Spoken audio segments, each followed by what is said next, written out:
यहाँ पर जेल में एक सामान्य अध्ययन है आपका और दूसरा टॉपिक साइंस का है।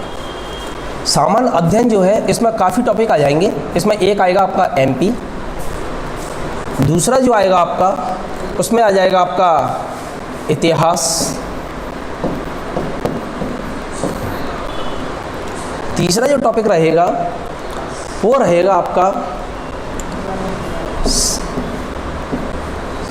समसामयिक यानी करंट। यहाँ से बहुत प्रश्न आते हैं, मैं क्रम वाइज बता रहा हूँ आपको जिससे आप आसानी से इनको तैयार कर सकें।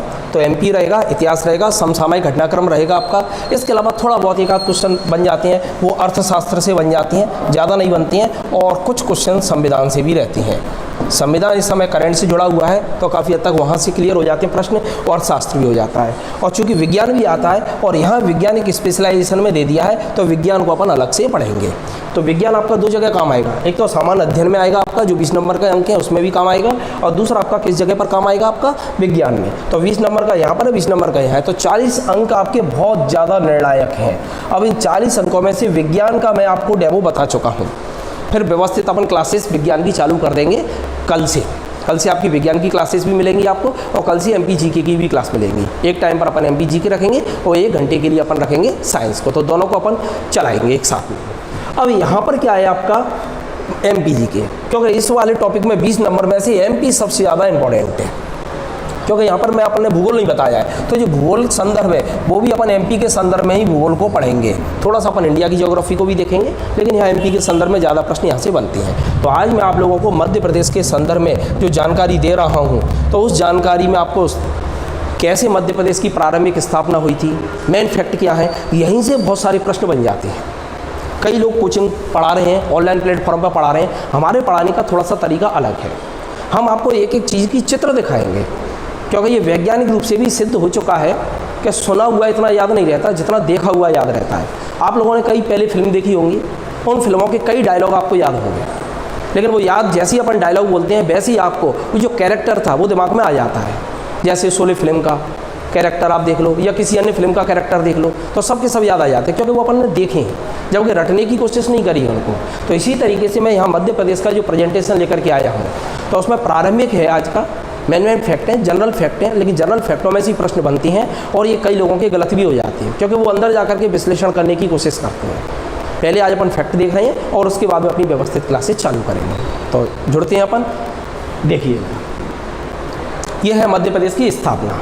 सबसे पहला प्रश्न यही आता है कि मध्य प्रदेश की स्थापना कब हुई, मध्य प्रदेश की स्थापना के चरण क्या थे, क्या क्या स्थितियाँ रही मध्य प्रदेश की स्थापना में, किस तरीके से उतार चढ़ाव है। तो ये जब अपन मध्य प्रदेश की जिलों को पढ़ेंगे, मध्य प्रदेश का गठन पढ़ेंगे, अपन वहाँ डिटेल में इसकी चर्चा करेंगे। अभी केवल अपन फैक्ट देख रहे हैं, और फैक्ट यह कि मध्य प्रदेश की स्थापना हुई थी 1 नवंबर 1956 को। अब यहीं से एक प्रश्न और बन जाता है कि वर्तमान मध्य प्रदेश कब आया, जो आज का मध्य प्रदेश है, तो वो आया है आपका 2000 में, क्योंकि मध्य प्रदेश का विभाजन हो गया था, यानी मध्य प्रदेश का पुनर्गठन हुआ है। मध्य प्रदेश का पुनर्गठन कब हुआ है, 2 बार हुआ है। एक बार हुआ था 1 नवंबर 1956 को, और दूसरा मध्य प्रदेश का पुनर्गठन हुआ है आपका 2000 में, जब अजीत सिंह जोगी छत्तीसगढ़ के मुख्यमंत्री बने थे और मध्य प्रदेश के मुख्यमंत्री बने थे दिग्विजय सिंह दोबारा से। तो ये पहला फैक्ट याद रखना है। मध्य प्रदेश की डेट ऑफ बर्थ क्या है आपकी, तो 1 नवंबर 1956। पहले मध्य प्रदेश 1956 में जो बना था उसका डायग्राम ये है, इस तरीके का था। इसे ही जवाहरलाल नेहरू ने ऊँट कहकर के संज्ञा उपाधि दी थी, इसको ऊँट कहा था उन्होंने। बाद में जाकर के फिर इसको इन्होंने नाम दिया था भारत का हृदय प्रदेश। तो ध्यान रखिएगा, मध्य प्रदेश का एक नाम भी है, निकनेम भी है, वो एग्जाम में पूछे जाते हैं। भारत का हृदय प्रदेश किसे कहा जाता है, तो आपका जवाब होगा मध्य प्रदेश को कहा जाता है, क्योंकि ये भारत के बीचों बीच में स्थित है। अब एक प्रश्न और बनता है आपका यहीं से, अब वो बनता है कि इसका अन्य नाम और क्या है, तो इसे अपन भारत का दिल भी कहते हैं, जो जवाहरलाल नेहरू ने कहा था। इसके अलावा इसे सोया प्रदेश भी कहते हैं, क्योंकि यहाँ सोयाबीन की खेती बहुत ज़्यादा होती है।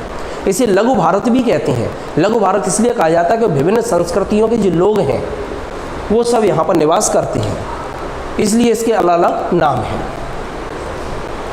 राज्य का प्रतीक चिन्ह, यानी प्रतीक चिन्ह क्या है, क्योंकि जब भी अपन कहीं जाते हैं तो लोगो होता है आपका, जैसे उस राज्य की पहचान हो सके।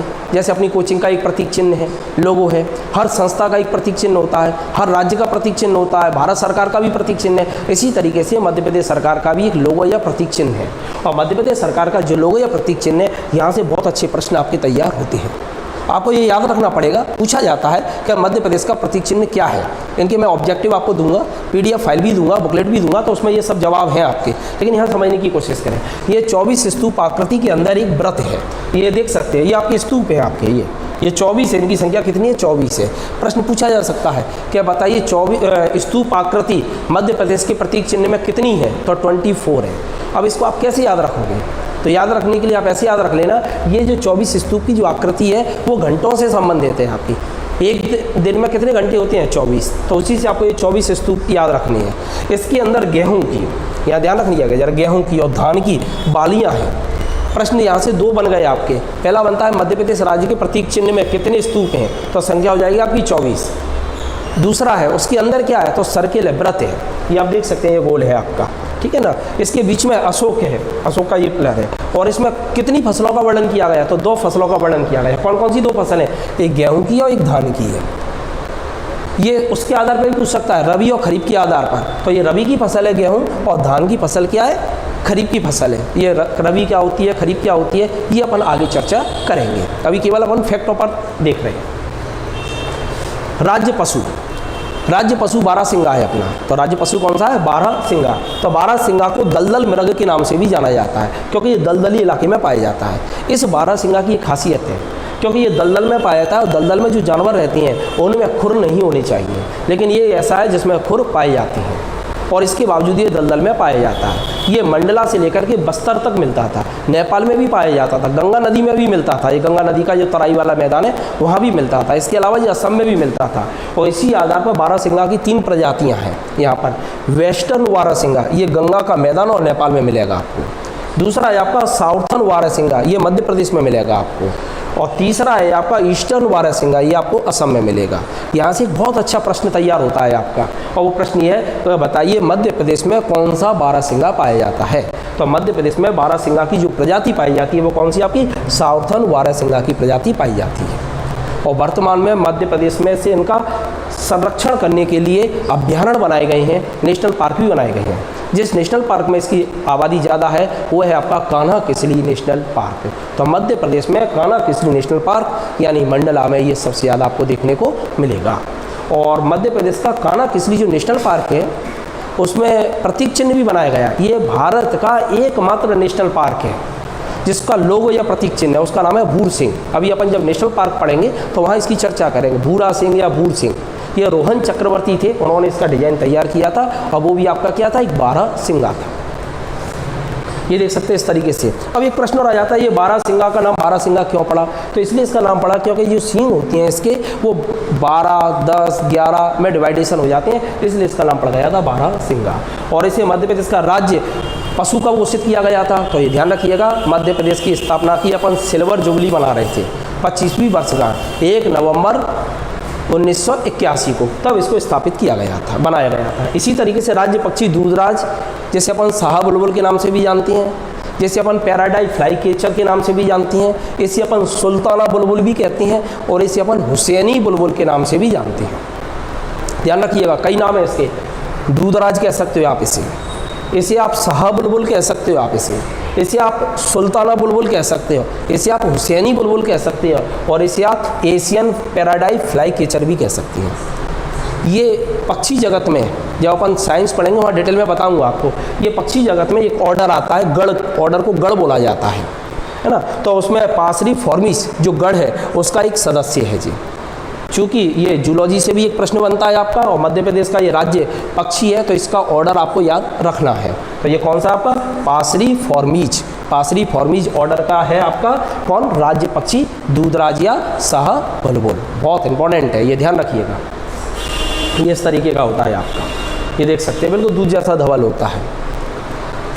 कुछ लोग इसके बारे में ये कहती हैं कि ये अपना निर्धारित समय पर जाकर के रंग बदल लेता है। तो ध्यान देना, ये निर्धारित समय पर जाकर के रंग नहीं बदलता, ये फीदर बदलता है। ये ऊपर के पंखों को बदल देता है, जिससे इसके दूसरे पंख आते हैं वो थोड़े से अलग होते हैं, इसलिए अपन को महसूस होता है कि इसने रंग बदल लिया है। तो ये थोड़ा सा ध्यान रखना। जब अपन जूलॉजी पढ़ते हैं तो उसमें ये स्पष्ट हो जाता है, लेकिन जीएस में जनरली कह दिया जाता है। इस तरीका है पैराडाइज फ्लाई कैचर। ये मध्य प्रदेश का राज्य पक्षी है। इसे भी कब घोषित किया गया? यहाँ से भी बहुत अच्छा प्रश्न बनता है आपका, तो ध्यान रखिएगा। ये घोषित किया गया था 1 नवंबर 1981 मध्य प्रदेश की सिल्वर जुबली, जब आपका बारहसिंगा घोषित हुआ था तभी आपका ये भी घोषित हुआ है। अब आती है आपकी राज्य फसल सोयाबीन। सोयाबीन एक तिलहन की फसल है, इसे दलहन की फसल भी मानती हैं, लेकिन मोस्ट लीजिए आपकी तिलहन की फसल है। सोयाबीन शाकाहारी मनुष्यों के लिए मांस कहा जाता है, मांस यानी मीट कहा जाता है। क्यों कहते हैं? शाकाहारी लोग मांस तो खाते नहीं हैं, मीट खाते नहीं हैं, और मीट में काय की मात्रा ज़्यादा होती है? प्रोटीन की। और यदि अपन दलहन और तिलहन को देखें तो उसमें सबसे ज़्यादा प्रोटीन किस में मिलेगा? तो ये सोयाबीन में मिलेगा।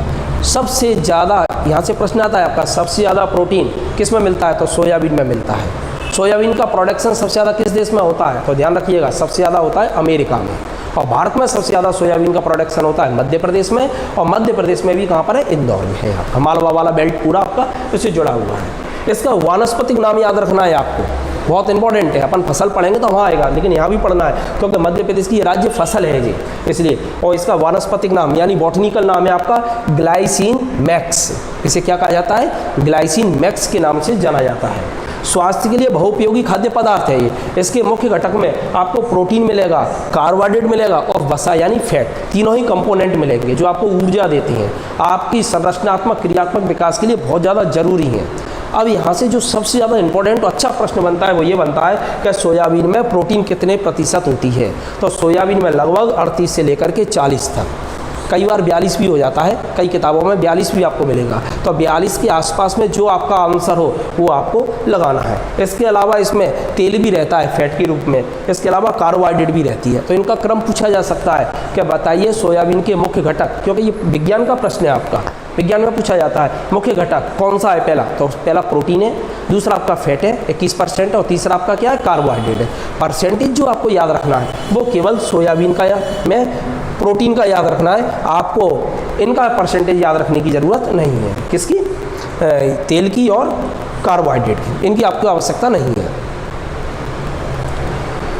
सोया प्रोटीन के एमीगेमिनो अम्ल की संरचना पशु प्रोटीन के समकक्ष होती है, अतः मनुष्य के पोषण के लिए सोयाबीन उच्च गुणवत्ता युक्त प्रोटीन का सबसे बढ़िया वैकल्पिक माना जाता है। इसी तरीके से कार्बोहाइड्रेट के रूप में आहार रेशा, शर्करा, रेफिनोज और स्टाकियोज होता है, जो कि पेट में पाए जाने वाले माइक्रोब्स यानी सूक्ष्म जीव होते हैं उनके लिए लाभदायक होता है। इसी तरीके से जो तेल होता है जो 22% होता है आपका, इसमें लिनोलिक अम्ल और लिनोलिक अम्ल प्रचुर मात्रा में मिलता है। इसी वजह से ये अम्ल शरीर के लिए कैसा है? लाभदायक होता है। और ये तीनों ही विशेषताओं के कारण से, क्योंकि इसमें प्रोटीन भी बहुत अच्छी क्वालिटी का है, इसमें कार्बोहाइड्रेट भी अच्छा है जो आपके लिए ज़रूरी है, इसमें आपका वसा भी बहुत ज़रूरी है, इसलिए इसे अपन क्या कह देते हैं?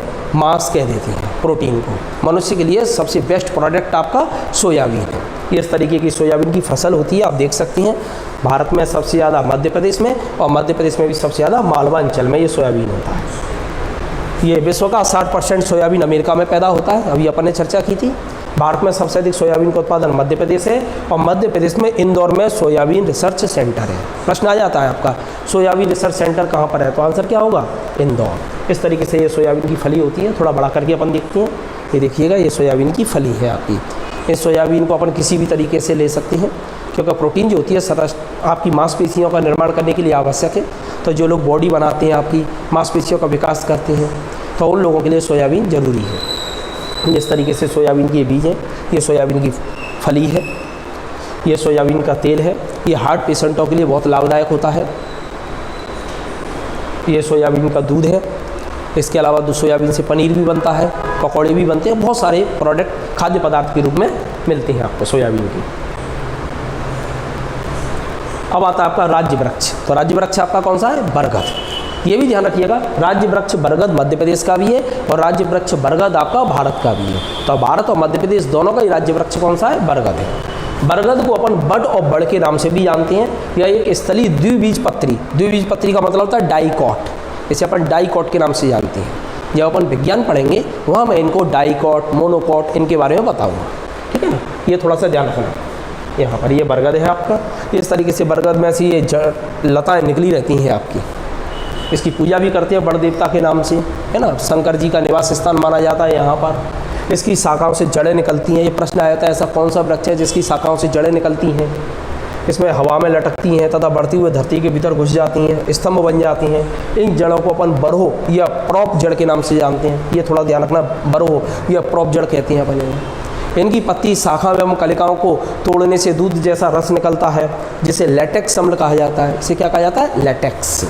यहाँ से निकलता है ये इस तरीके से। ये देख सकते हैं आपकी जड़ें ऊपर से नीचे की ओर आ रही हैं। ये प्रश्न पूछा जा चुका है आपका, पुराने एग्जामों में आया है आपका, तो थोड़ा ध्यान रखिएगा इसको। इसके अलावा राज्य पुष्प लिली है।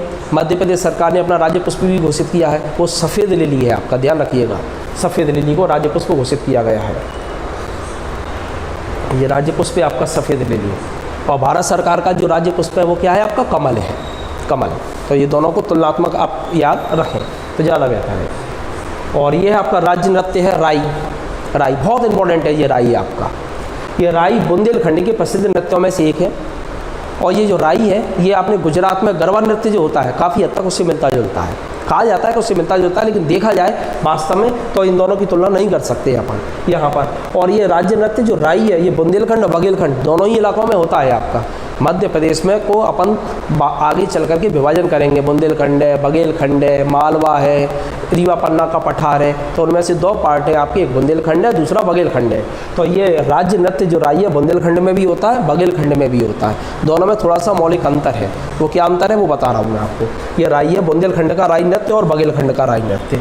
बुंदेलखंड का जो राई नृत्य होता है इसमें बेड़नी जाति की नृत्यांगना करती हैं। इसे थोड़ा ध्यान देना जरा। एक विशेष जाति है, बेड़िया कह सकते हैं आप उसे, उसकी जो महिलाएं होती हैं उनको अपन बेड़नी कहते हैं। वो महिलाएं यहाँ पर नृत्य करती हैं राई का, बेड़नी जाति की नृत्यांगना है यहाँ। और जो बघेलखंड का राई नृत्य होता है इसमें पुरुष होते हैं, महिलाएं भाग नहीं लेंगी, पुरुष भाग लेंगे और पुरुष ही महिलाओं की वेशभूषा धारण कर लेती हैं। तो महिलाओं की वेशभूषा धारण करके पुरुष जो नृत्य करते हैं, है तो राई नृत्य लेकिन वो कहाँ है? बघेलखंड का है। और बेड़नी जाति की नृत्यांगनाएं जो कर रही हैं वो आपका कहाँ का है? बुंदेलखंड का राई नृत्य है। बहुत इंपॉर्टेंट है। और मध्य प्रदेश सरकार का जो राज्य नृत्य घोषित किया गया है वो कौन सा किया गया है? बुंदेलखंड का। तो यदि सबसे लोकप्रिय पूछा जाता है, बुंदेलखंड बघेलखंड दोनों आते हैं। और आंसर तीसरा होता है आपका, जब मैं ऑब्जेक्टिव सॉल्व करवाऊंगा तो वहाँ इस तरीके के प्रश्न आपको दूंगा तो क्लियर हो जाएंगे आपके। दोनों ऑप्शन होते हैं तो दोनों ही आंसर लगाने हैं, और दोनों में से कोई एक चुनना हो तो फिर आप आंसर लगाएंगे कौन सा? बुंदेलखंड का राई नृत्य। बघेलखंड का राई नृत्य मैंने क्लियर कर दिया है और बुंदेलखंड का क्लियर हो गया है। अब ये होता कब है, किस स्थिति में होता है, तो पहले अपन लोकेशन देख लेते हैं थोड़ा सा। जैसे ये मध्य प्रदेश का नक्शा है, मध्य प्रदेश के नक्शे में यहाँ से अपन उठाते हैं इस तरीके से, ये वाला जो पोर्शन है, ये वाला पोर्शन, ये वाला, ये पूरा बुंदेलखंड इलाका है। तो इस इलाके में आपको राई नृत्य होगा। और बघेलखंड वाला जो बेल्ट है वो ये वाला है, इधर का जो बेल्ट है इसे अपन क्या कहेंगे? बघेलखंड। थोड़ा सा देखें यदि नक्शे पर,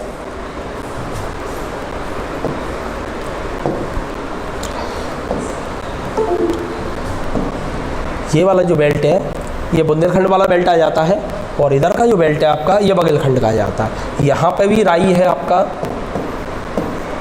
और यहाँ पे भी राई है। अंतर यह है कि इसे कौन कर रहा है? बेड़नी कर रही हैं, बेड़नी जाति की नृत्यांगना कर रही हैं। इसे कौन कर रहा है? पुरुष ही कर रहे हैं, लेकिन वो पुरुष महिलाओं का वेश धारण करके करती हैं। बस ये आपको थोड़ा सा ध्यान रखना है। यहाँ पर मुख्य जो वाद्य यंत्र है ये भी पूछा जाता है। यहाँ का मुख्य वाद्य यंत्र मृदंग है। मृदंग का प्रयोग किया जाता है। प्रश्न ऐसे भी आ सकता है, बताइए कौन सा लोक नृत्य है जिसमें मृदंग वाद्य यंत्र का प्रयोग किया जाता है, या कौन सा लोक नृत्य है जो पूरी रात भर चलता है? तो आंसर आपका राई होगा। ये राई कब होता है, किस उपलक्ष्य में होता है? तो जब अपन मनौती मांगते हैं। मनौती तो जानते हैं, जैसे अपना सिलेक्शन हो जाए तो अपन कुछ काम करवाएंगे, जैसे बोल दिया सत्यनारायण की कथा कहलवाएंगे या अन्य कोई भी गतिविधि होगी आपकी, तो उसके लिए ये मनौती रखी जाती है। और ये मनौती जो मांगी जाती है या रखी जाती है उसके उपलक्ष्य में ये इसका राई का आयोजन किया जाता है। तो ये थोड़ा सा आपको ध्यान रखना है। जैसे पुत्र जन्म उपलक्ष्य में भी अपन रख सकते हैं इसको, या अन्य चीज़ों के लिए भी अपन इसको रख सकते हैं। तो ये राई बुंदेलखंड का बहुत फेमस है। अब इसकी थोड़ी सी मैं झलक दिखा रहा हूँ, जैसे आपको और क्लियर हो जाएगा। ये राई बुंदेलखंड का ये लोकप्रिय नृत्य है। ये नृत्य उत्सवों जैसे विवाह, पुत्र जन्म आदि के अवसर पर किया जाता है। अशोकनगर जिले का करीला मेला, ये भी ध्यान रखना है क्योंकि अपन मध्य प्रदेश पढ़ेंगे। करीला मेला कहाँ लगता है तो ध्यान देना, अशोकनगर में लगता है। अशोकनगर कहाँ आता है? बुंदेलखंड, चंदेरी के आसपास का इलाका है ये। आयोजन सामूहिक रूप से किया जाता है। यहाँ पर लोग अपनी मन्नत पूर्ण होने पर देवी के मंदिर के समक्ष मेले में राई नृत्य का आयोजन करते हैं। ये आप देख सकते हैं, ये है, ये सीता माता का मंदिर है। ये महर्षि वाल्मीकि हैं, थोड़ा सा बड़ा करके देखते हैं अपन। ये महर्षि वाल्मीकि हैं, ये सीता माता है और ये लव और कुश हैं। तो इस तरीके से करीला मेला है, इसका आयोजन होता है, बहुत बड़ा मेला है। राई का आयोजन यहीं पर होता है आपका। ये इस तरीके से राई का आयोजन स्थल है जी आपका, ये सीता माता, ये राई का आयोजन चल रहा है यहाँ पर। राई की नृत्य के केंद्र में एक नर्तकी होती है जिसे स्थानीय लोग क्या कहते हैं, बेड़नी। ये मैं बता चुका हूँ आपको। नृत्य को गति देने का कार्य एक मृदंग वादक करता है, ये ढोल जैसा मृदंग होता है आपका। राई नृत्य के विश्राम की स्थिति में एक स्वांग नाटक होता है, ये भी ध्यान रखना जा रहा। स्वांग क्या है, तो लोकनाट्य है। इसमें क्या होता है, रात को ये चालू होता है आपका, और जब ये प्रारंभ हो जाता है, प्रारंभ होने के बाद में नृत्यांगना नृत्य करते करते क्या हो जाती है, थक जाती है। जब थक जाती है तो उस बीच में स्वांग एक व्यक्ति आएगा, विदूषक की भूमिका लेता है, वो आकर के हास्य अभिनय वगैरह करता है जब तक वो ब्रेक ले सके, यानी थोड़ा सा उसे आराम मिल सके। और उसके बाद स्वांग हट जाता है और उसके बाद बेड़नी नृत्यांगना है वो दोबारा से आकर के फिर नृत्य प्रस्तुत करना चालू कर देती है। हालांकि जो स्वांग है वो धीरे धीरे यहाँ से ख़त्म होता चला जा रहा है। वो इसलिए ख़त्म हो रहा है क्योंकि इसे देखने के लिए नहीं जाते अपन स्वांग को, बल्कि देखने के लिए किसको जाते हैं, अपन देखने के लिए जाते हैं राई को।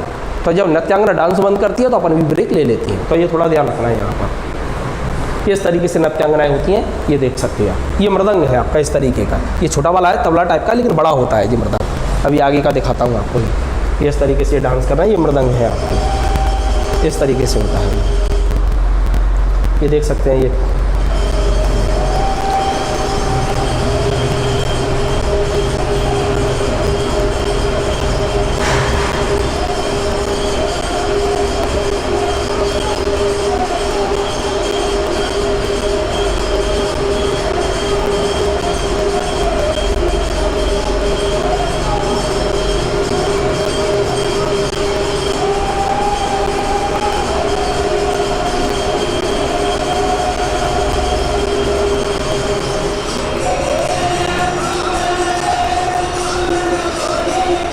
ये रात के समय चलता है। इसमें लाइट की व्यवस्था इस तरीके से की जाती है जिससे जो नृत्यांगना होती है उसी के चेहरे पर प्रकाश ज़्यादा पड़े।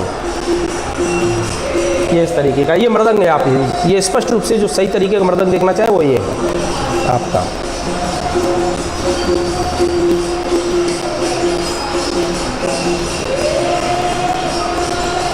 उम्मीद है समझ में आ गया होगा आपके। अब इसके बाद आता है राज्य खेल मल्लखंभ। लेकिन इससे समझने से पहले थोड़ा सा दोबारा से चर्चा करें। बघेलखंड बुंदेलखंड दोनों में से किसको देखेंगे अपन, बुंदेलखंड को।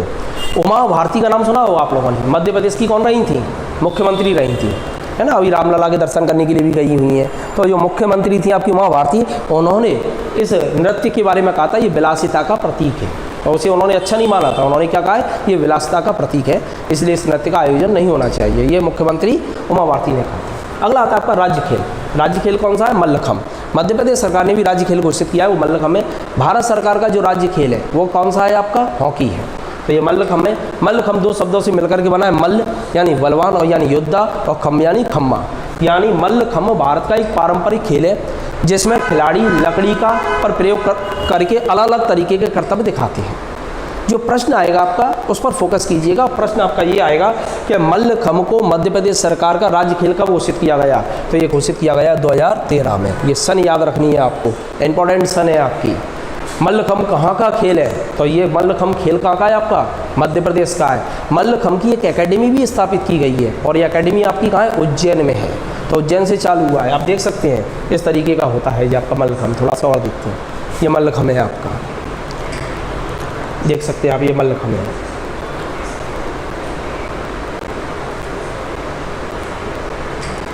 ये मल्लखंभ है आपका। इस तरीके से कर्तव्य दिखाए जाते हैं आपके, ये देख सकते हैं, ये कर्तव्य दिखा रहा है आपका मल्लखंभ।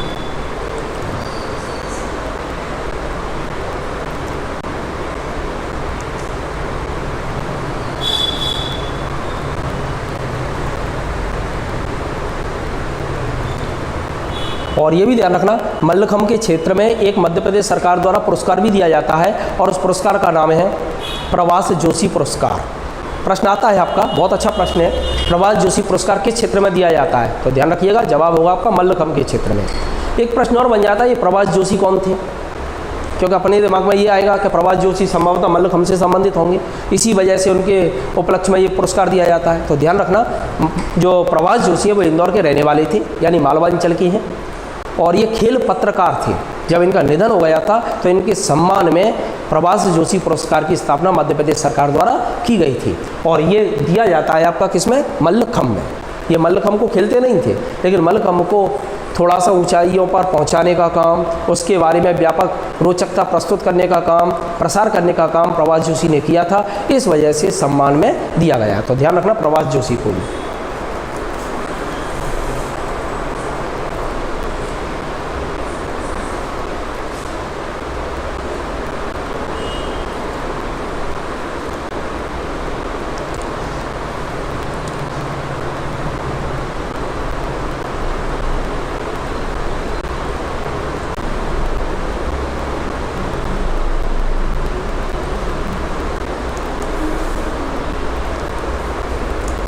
उम्मीद है समझ में आ गया होगा आपके। अब आगे देखते हैं। एकेडमी ध्यान रखना उज्जैन में है।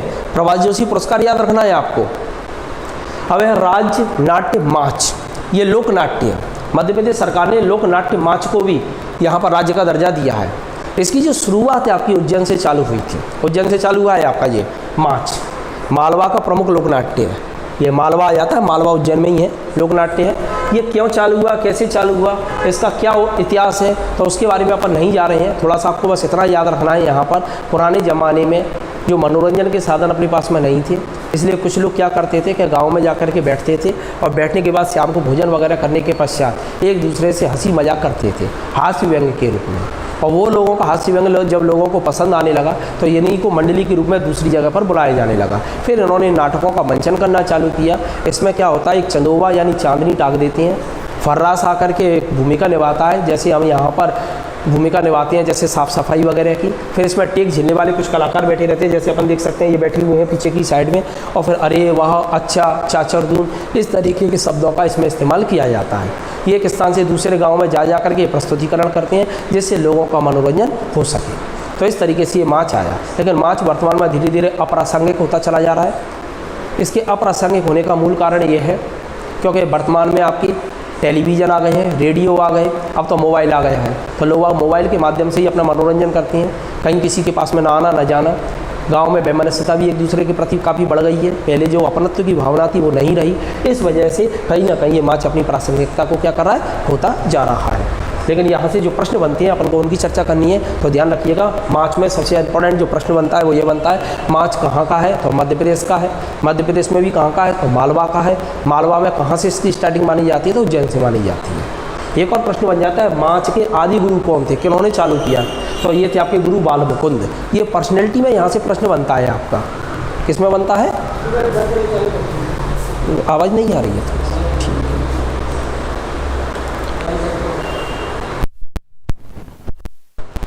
यहाँ पर आपको थोड़ा सा ध्यान रखना है यहाँ पर कि ये पर्सनैलिटी में पूछा जा सकता है कि गुरु बाल मुकुंद किससे संबंधित है।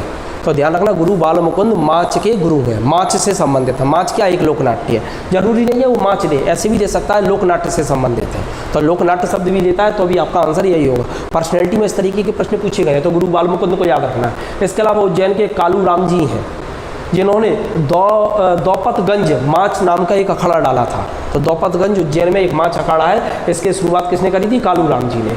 और वर्तमान में माच को आगे बढ़ाने का जो काम किया है वो सिद्धेश्वर सेन ने किया है। किसने किया है, सिद्धेश्वर सेन। ये व्यक्ति अपन को बहुत याद रखना है कि वर्तमान में सिद्धेश्वर सेन माच के सशक्त हस्ताक्षर है। इसके अलावा चंपालाल है, मोहन सिंह है, लेकिन मैंने आपको सिद्धेश्वर सेन याद रखना है। तो इसमें 2-3 नाम याद रखनी है। एक तो गुरु बाल मुकुंद याद रखना है, ये बहुत ज़्यादा इंपॉर्टेंट है। बीच का आप भूल जाए कोई बात नहीं है। एक सिद्धेश्वर सेन को याद रखना है, इसको आपको नहीं भूलेंगे। आवाज़ तो आपको सारी स्पष्ट सुनाई दे रही है ना सब लोगों को। ये माच का मंचन होता है, मैंने पहले ही बताया था आपको। ये पीछे टेक झेलने वाले कलाकार बैठे रहते हैं। ये सिद्धेश्वर सेन का माच राजयोगी भरतरी है आपका। ये माच का मंचन हो रहा है इस तरीके से। अब तो ये स्टेज वगैरह पर कर रहे हैं, पहले स्टेज वगैरह नहीं होती थी। पहले चांदनी वगैरह, प्रकाश लाइट वगैरह इनका इस्तेमाल किया जाता था। इसके बाद आती है राज की मछली, और आज की मछली का नाम है महासीर। बहुत इंपॉर्टेंट है ये मछली भी। इसे भी मध्य प्रदेश सरकार ने 2011 में राज्य मछली का दर्जा दिया था। इसे संरक्षित किया गया है। नर्मदा नदी में पाई जाती है ये मछली, नर्मदा नदी में मिलती है। प्रश्न आ जाता है मछली, महासीर मछली का संरक्षण कहाँ किया जा रहा है, तो आपका जवाब होगा नर्मदा नदी में किया जा रहा है। नर्मदा नदी के किनारे जो लोग रहते हैं वो महाशीर का श्रृंगार करते हैं, सोना चांदी से उसे नथ वगैरह पहनाते हैं। और ये किस कुल की है प्रश्न आ जाता है, तो ये है सिप्रिनिडाई कुल की है आपकी महाशीर। ये कौन सी है? सिप्रिनिडाई कुल है, फैमिली है, उस फैमिली का नाम है टॉर। एक बार एग्जाम में पूछा गया था कि महाशीर की फैमिली का नाम क्या है, कुल का नाम क्या है। ये जूलॉजी का प्रश्न है, जब अपन विज्ञान पढ़ेंगे वहाँ डिटेल में बताऊंगा, तो आपको याद रखना है ये टॉर है इसका। ऐसी कौन सी मछली है जिसको सोना चांदी के आभूषण पहनाए जाते हैं, तो वो मछली कौन सी होगी? महाशीर। महाशीर मछली कहाँ पाई जाती है? तो ये पाई जाती है नर्मदा में। इसे नर्मदा की टाइगर कहा जाता है। वर्तमान में इसे संरक्षित किया जा रहा है क्योंकि इसकी आबादी कम होती चली जा रही है, लोग इसका अवैध शिकार कर रहे थे इस वजह से, और इसी वजह से मध्य प्रदेश सरकार ने इसे 2011 में राज्य मछली का दर्जा दिया है। ये आप देख सकते हैं यहाँ पर, ये इस तरीके की है, ये देख सकते हैं आप, ये महाशीर है ये। और ये भोपाल के पास केरवा डैम है, उसमें इसका संरक्षण किया जा रहा है भोपाल के पास। मध्य प्रदेश गान। मध्य प्रदेश एक ऐसा राज्य है भारत का जिसका स्वयं का अपना गान है। जैसे भारत सरकार का राष्ट्रगान है, राष्ट्रगीत है, ऐसे मध्य प्रदेश सरकार का भी राष्ट्रगान है। यह है सुख का दाता सबका साथी सौ का यह संदेश है, माँ की गोद पिता का आश्रय मेरा मध्य प्रदेश है। तो ये प्रश्न आ जाता है, आप पर पूछा भी गया है कई बार कि मध्य प्रदेश गान के लेखक कौन हैं, तो ध्यान रखिएगा मध्य प्रदेश गान के लेखक है महेश श्रीवास्तव। ये आप सामने जो शख्स देख रहे हैं ये महेश श्रीवास्तव है, इन्होंने ये वाला गान मध्य प्रदेश का लिखा है। और मध्य प्रदेश गान को सबसे पहले आवाज़ देने वाला व्यक्ति कौन था, किसने गाया था? असेंबली में, यानी मध्य प्रदेश की जो विधानसभा थी उसमें। ये आप देखिएगा ये महेश श्रीवास्तव, इन्होंने मध्य प्रदेश गान गाया था, लिखा है ये इस तरीके से। थोड़ा सा याद रखिएगा, चित्रों से आपको याद रहेंगी ये चीज़ें, इसलिए मैं बार बार फोकस कर रहा हूँ आपको चित्रों पर, है ना। और ये है आपका शांतनु मुखर्जी, इसे शान के नाम से जानते हैं। जब ये गान लिख दिया गया, मध्य प्रदेश की विधानसभा का आयोजन किया गया, उसमें जिस व्यक्ति ने इसको आवाज़ दी थी वो थे इंदौर के रहने वाले गायक हैं जी। पर्सनैलिटी में पूछा जा सकता है, इनका पूरा नाम है शांतनु मुखर्जी, जिन्हें अपन निक नेम शान के नाम से जानते हैं। अब अपन पॉलिटिकल मैप है आपका। इस समय 52 ज़िले हैं। कई लोगों के दिमाग में आ रहे होंगे कि जिलों की संख्या बढ़ गई है, 54 हो गई है या 55 हो गई है।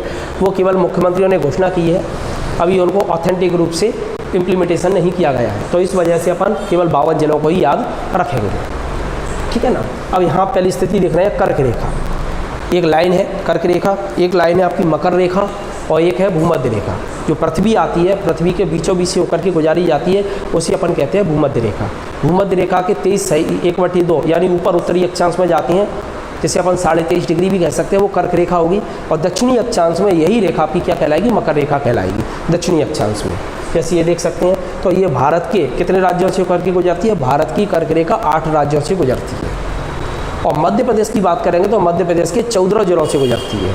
और यदि विश्व के देशों की बात करेंगे तो ये 18 देशों से गुजरती है। और ये सब आपको याद रखनी है, बहुत इंपॉर्टेंट है, क्योंकि कर्क रेखा भारत को 2 बराबर भागों में बांट रही है, मध्य प्रदेश को 2 बराबर भागों में बांट रही है, और विश्व में 18 देशों से होकर के ये गुजर रही है। तो कितने हैं? 14, 18 और 8, ये फिगर आपको याद रखना है। 8 भारत के राज्य हैं, उनको याद करने की एक ट्रिक है। भारत के राज्यों को यदि आप याद करना चाहें तो उसकी ट्रिक आप ये बना सकते हैं। ये ट्रिक मैं यहाँ लिख रहा हूँ, गो राम छजाप त्रिमी, गुराम छजाप त्रिमी, ये आपकी। तो यहाँ गो का मतलब हो गुजरात, भारत में गुजरात से निकलते हैं। गुजरात के बाद जाती है राजस्थान, राजस्थान के बाद जाती है मध्य प्रदेश, मध्य प्रदेश के बाद जाती है छत्तीसगढ़, फिर जाती है झारखंड, फिर पश्चिम बंगाल, फिर त्रिपुरा और मिजोरम। इस तरीके से आपके 8 राज्य हैं। इन 8 राज्यों को याद करने की सबसे बढ़िया ट्रिक कौन सी है? गुराम छजाप त्रिमी, आप इसे याद रख सकते हैं, ठीक है ना। अब इसके बाद आ जाते हैं मध्य प्रदेश के 14 जिले। ये मध्य प्रदेश के कितने जिलों से होकर के गुजरती है? तो 14 जिलों से। विश्व के कितने देशों से गुजरती है? 18 जिलों से। तो मध्य प्रदेश के 14 जिलों को अपन ऐसे देखेंगे। ये हैं आपके मध्य प्रदेश के। सबसे पहले रतलाम है, रतलाम के बाद उज्जैन है, उज्जैन के बाद आगर है, आगर के बाद में आपका ये शाजापुर। पहले ये आगर और शाजापुर एक थे इसलिए शाजापुर लिखते थे, लेकिन अब शाजापुर से नहीं है बल्कि आगर से है। फिर राजगढ़ है, फिर भोपाल है, सीहोर है, भोपाल है, बिरसा है, रायसेन, सागर, दमोह, जबलपुर, कटनी, उमरिया, शहडोल। इस तरीके से गुजरती है। अब इनमें से प्रश्न बन जाते हैं आपके, क्योंकि ये उज्जैन एकमात्र ये काल्पनिक रेखा है आपकी। आप यदि ज़मीन पर इन्हें देखने की कोशिश करेंगे तो ज़मीन पर ये नज़र नहीं आएंगी, ये सिर्फ काल्पनिक है, लेकिन उज्जैन पर वैज्ञानिकों ने इसे जमीन पर खींच करके बताया है। महाकाल का जो मंदिर है उसके जस्ट ऊपर से होकर के ये रेखा गुजरती है आपकी, तो ये थोड़ा ध्यान रखना। तो किस जिले से प्रवेश कर रही है, इस तरीके से प्रश्न आ सकता है। तो रतलाम जिले से प्रवेश करती है। अंतिम जिला कौन सा है, शहडोल। तो ये याद रखें। क्रम पूछ सकता है, किस जिले के बाद किस जिले में जाएगी, फिर किस जिले में जाएगी। तो इसलिए आप यहाँ पर इस ट्रिक को याद रखें। ये ट्रिक मैंने बनाई है, इसे 2-3 बार आप प्रैक्टिस करेंगे आपको याद हो जाएगी। ये आप अपनी ट्रिक बना सकते हैं, जरूरी नहीं है कि आप इसी को करें, आप अपनी भी बना सकते हैं, लेकिन ये मैंने क्रम में रखा है। जैसे रउआ राशि भवरासा और दम जब कटनी उमरासा। तो रउआ राशि भवरासा और दम जब कटनी उमरासा। तो र का मतलब क्या हो जाएगा, यहाँ पर रतलाम है। उ का मतलब क्या हो जाएगा, उज्जैन है। आ का मतलब क्या है, आगर है। रा का मतलब राजगढ़ है। भ का मतलब यहाँ भ का मतलब भोपाल है।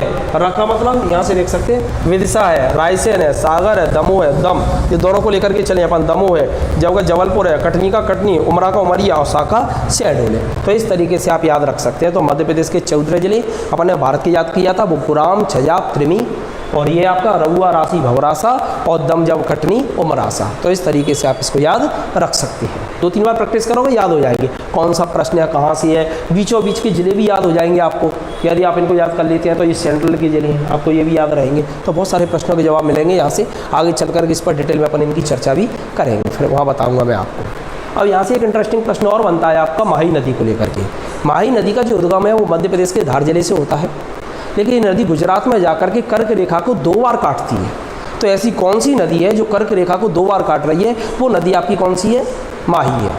एक और अच्छा प्रश्न बनता है कि कहाँ काटती है। तो चूंकि निकल कहाँ से रही है, मध्य प्रदेश से, तो जनरल अपने दिमाग में आंसर आएगा कि ये काट रही होगी मध्य प्रदेश में, लेकिन ये काटती कहाँ है, गुजरात में। आप देख सकते हो इस तरीके से ये आपकी माही नदी, ये ऐसे जाती है फिर ऐसे आ जाती है। इस तरीके से ये 2 बार काटती है। भूमध्य रेखा को 2 बार काटने वाली नदी भी है। इसी तरीके से मकर रेखा को भी काटने वाली 2 बार वाली नदी है। अच्छा, वो भूमध्य रेखा की बात कर रही थी, अभी आगे आएगा वो। तो भूमध्य रेखा को 2 बार काटने वाली जो नदी है, उस नदी का नाम है, ऐसे बना लेते हैं अपन इसको, एक थोड़ा सा देख लीजिएगा। ये आपकी पृथ्वी है और ये आपकी भूमध्य रेखा। इसको 2 बार काटने वाली जो नदी है, उस नदी का नाम है जायरे या कांगो। ये आपकी मकर रेखा है। मकर रेखा को 2 बार काटने वाली नदी का नाम है लिम्पोपो। और कर्क रेखा को 2 बार काटने वाली जो नदी है उसका नाम है माही। तो ये 3 नदियाँ आप याद रखें। मकर रेखा को 2 बार काटती है लिम्पोपो, इसे कांगो या जायरे के नाम से जाना जाता है, जो भूमध्य रेखा को 2 बार काट रही है। और माही नदी आपकी मध्य प्रदेश। अब थोड़ा सा अपन मध्य प्रशासन के बारे में कुछ फैक्ट पढ़ेंगे अपन, जनरल फैक्ट हैं, ये प्रश्न पूछे जाते हैं प्रशासन के। जैसे संभाग की संख्या, संभाग कितने हैं, तो ध्यान रखना 10 संभाग है आपके। कौन कौन से, भोपाल, ग्वालियर, नर्मदापुरम, पहले ये होशंगाबाद था, इसका नया नाम नर्मदापुरम हो गया। चंबल, इंदौर, जबलपुर, रीवा, सागर, शहडोल, उज्जैन। सिंपल है, यहाँ 2 कन्फ्यूज करेंगे बस केवल आपको, क्योंकि इनके मुख्यालय पूछे जाते हैं। तो ये जो संभाग हैं वही इनके मुख्यालय हैं, लेकिन 2 की अलग है। जैसे चंबल का जो मुख्यालय है वो आपका कहाँ पर है, चंबल का मुख्यालय मुरैना है, इसलिए थोड़ा कंफ्यूज हो सकते हैं, इसलिए ध्यान रखना। चंबल संभाग का मुख्यालय कहाँ है, मुरैना है। इसी तरीके से नर्मदापुरम का मुख्यालय आपका कहाँ पर है, तो ये नर्मदापुरम का आपका मुख्यालय है होशंगाबाद। पहले वो होशंगाबादी संभाग था, उसका नाम चेंज करके नर्मदापुरम कर दिया गया है। तो नर्मदापुरम का पूछा जाएगा तो आंसर आप होशंगाबाद देंगे, और चंबल का पूछा जाता है तब आप आंसर देंगे मुरैना। तो ये थोड़ा ध्यान रखना। ये कैसे रहेंगे, क्या रहेंगे, वो अपन चर्चा जब जिले और संभाग पढ़ेंगे तो वहाँ पढ़ेंगे। ये एक्चुअल में सामान्य रूप से आप देखें तो प्रशासन में संभाग सबसे बड़ी इकाई होती है, और यहाँ का जो मुखिया होता है उसे अंग्रेजी भाषा में अपन कमिश्नर बोलते हैं, हिंदी में उसे बोलते हैं संभाग आयुक्त। जैसे मुरैना में भी संभाग आयुक्त हैं, ठीक है, ग्वालियर में भी हैं। तो ये चंबल वाला है, ये ग्वालियर वाला है, ये रीवा है, ये सागर है, शहडोल है, जबलपुर है, ये नर्मदापुरम है, ये इंदौर है, उज्जैन है। यहाँ का आपका मुरैना है, और यहाँ का आपका, यहाँ से देखेंगे यहाँ पर आपका होशंगाबाद है। बाद बाकी के उज्जैन का उज्जैनी है, ग्वालियर का ग्वालियर है, सागर का सागर है, रीवा का रीवा है, शहडोल का शहडोल है, और जबलपुर का जबलपुर है, भोपाल का भोपाल, और इंदौर का इंदौर। इनमें कितनी जिले हैं, क्या है, वो अपन आगे चर्चा करेंगे। आजकल प्रश्न बनते हैं यहाँ से। अब बात कर रहे हैं जिलों की संख्या। जिले टोटल कितने हैं, 52 हैं। सबसे पहले मध्य प्रदेश की जब स्थापना हुई थी उस समय जिले कितने थे, तो ध्यान रखना 42 थे, 42 जिले थे आपके। फिर इसके बाद में धीरे धीरे जिले बढ़े आपके, 43 जिले थे, 43 जिले थे। 43 के बाद में फिर राजनांदगांव जिला बना, फिर आपका भोपाल को ज़िला बनाया गया, इस तरीके से 45 हो गए। फिर आपके 10 ज़िले और बढ़ाए गए, तो वो ज़िले किस तरीके से बढ़े हैं वो अपन आगे के टॉपिक में देखेंगे। अभी अपन यहाँ पर ध्यान रखेंगे ज़िले कितने हैं, तो वर्तमान में ज़िले 52 हैं। कई किताबों में आपको 55 वगैरह लिखे होंगे या किसी ने बताया होगा 55 है। वो एक्चुअल में मुख्यमंत्रियों ने घोषणा की थी, लेकिन अभी तक उनको लागू नहीं कराया गया है। इस वजह से ज़िले कितने माने जाएंगे, 52 माने जाएंगे। घोषणाओं के आधार पर अपन नहीं चलेंगे। इसी तरीके से तहसीलें कितनी है, तहसील एक छोटी यूनिट होती है, राजस्व की इकाई है जी आपकी तहसीलें, ये बदलती रहती हैं। मुख्यमंत्री जहाँ भी जाते हैं, चूँकि चुनाव आ रहे हैं इसलिए लगातार इन तहसीलों की घोषणा करते रहेंगे, इसलिए इस फिगर को आप याद करने की कोशिश मत करना, ये एग्जाम में नहीं पूछा जाता। विकासखंड ये पूछा जाता है, ये विकासखंड पूछा जाता है क्योंकि ये विकासखंड आपके फिक्स हैं 313 हैं। इनमें से आदिवासी विकासखंड कितने हैं, तो 89 हैं। तो जितने जनपद होंगे आपके उतनी आपके क्या होंगे, विकासखंड होंगे। तो जनपद की संख्या कितनी है, 313, तो विकासखंड कितने हो गए, 313 हो गए। इसी तरीके से नगर निगम कितनी है आपके, 18 है। ये भी बदलता क्रम है, चेंज होता रहता है। नगर पालिका क्या है, 104 है, ये भी बदलता क्रम है। नगर पंचायत कितनी है, 264 है, ये फिक्स है अभी नगर पंचायत आपकी। इसके बाद है जिला पंचायत, ये ध्यान देना जरा, आज के परिप्रेक्ष्य में बात कर रहे हैं तो अपन जिला पंचायत 51 कहेंगे, क्योंकि चुनाव नहीं हुए हैं आपके। अगर निवाड़ी जो बना था आपका नया जिला बना है, उसमें चुनाव नहीं हुए, इसलिए अपन उसको इसी में इंक्लूड कर रहे हैं। लेकिन इसके बाद में आपके चुनाव हो जाती है, फिर एग्जाम में पूछा जाता है, तो जिला पंचायत आपकी कितनी हो जाएंगी, 52 हो जाएंगी। ये ध्यान रखना, जिला पंचायत के चुनाव हो जाते हैं उसके बाद पूछा जाता है, तो जिला पंचायत अपन 52 देंगे, लेकिन आज के परिप्रेक्ष्य में जिला पंचायत कितनी है, 51 है। इसी तरीके से जनपद पंचायत 313, जो विकास खंड मैंने बताए थे। ग्राम पंचायत 22,824, ये भी आपका पुराना है, ये सब आपके निकट भविष्य में चेंज होने वाले हैं, तो वहाँ फिगर अपन इनको देखेंगे, उसके बाद इन डाटाओं को अपन बदल देंगे। गांव कितने हैं, तो 54,000 गांव है, ये संख्या पूछी जाती है। वर्तमान में गांव की संख्या कितनी है, पूरा याद मत करना, इतना याद कर लेना, लगभग 54,000। इसी तरीके से आबाद गांव कितनी है, जिनमें आबादी रह रही है, बाद बाकी जगह खाली हो गए हैं, तो वो है आपके 52,000। टोटल मध्य प्रदेश में 54,000 गाँव हैं, जिनमें से आबाद गाँव आपके 52,000 हैं। ये फिगर पूछे गए हैं आपके डाटा, 54,000, 52,000 रह रहे हैं, आबादी है 52 की, और टोटल कितने हैं, 54 है।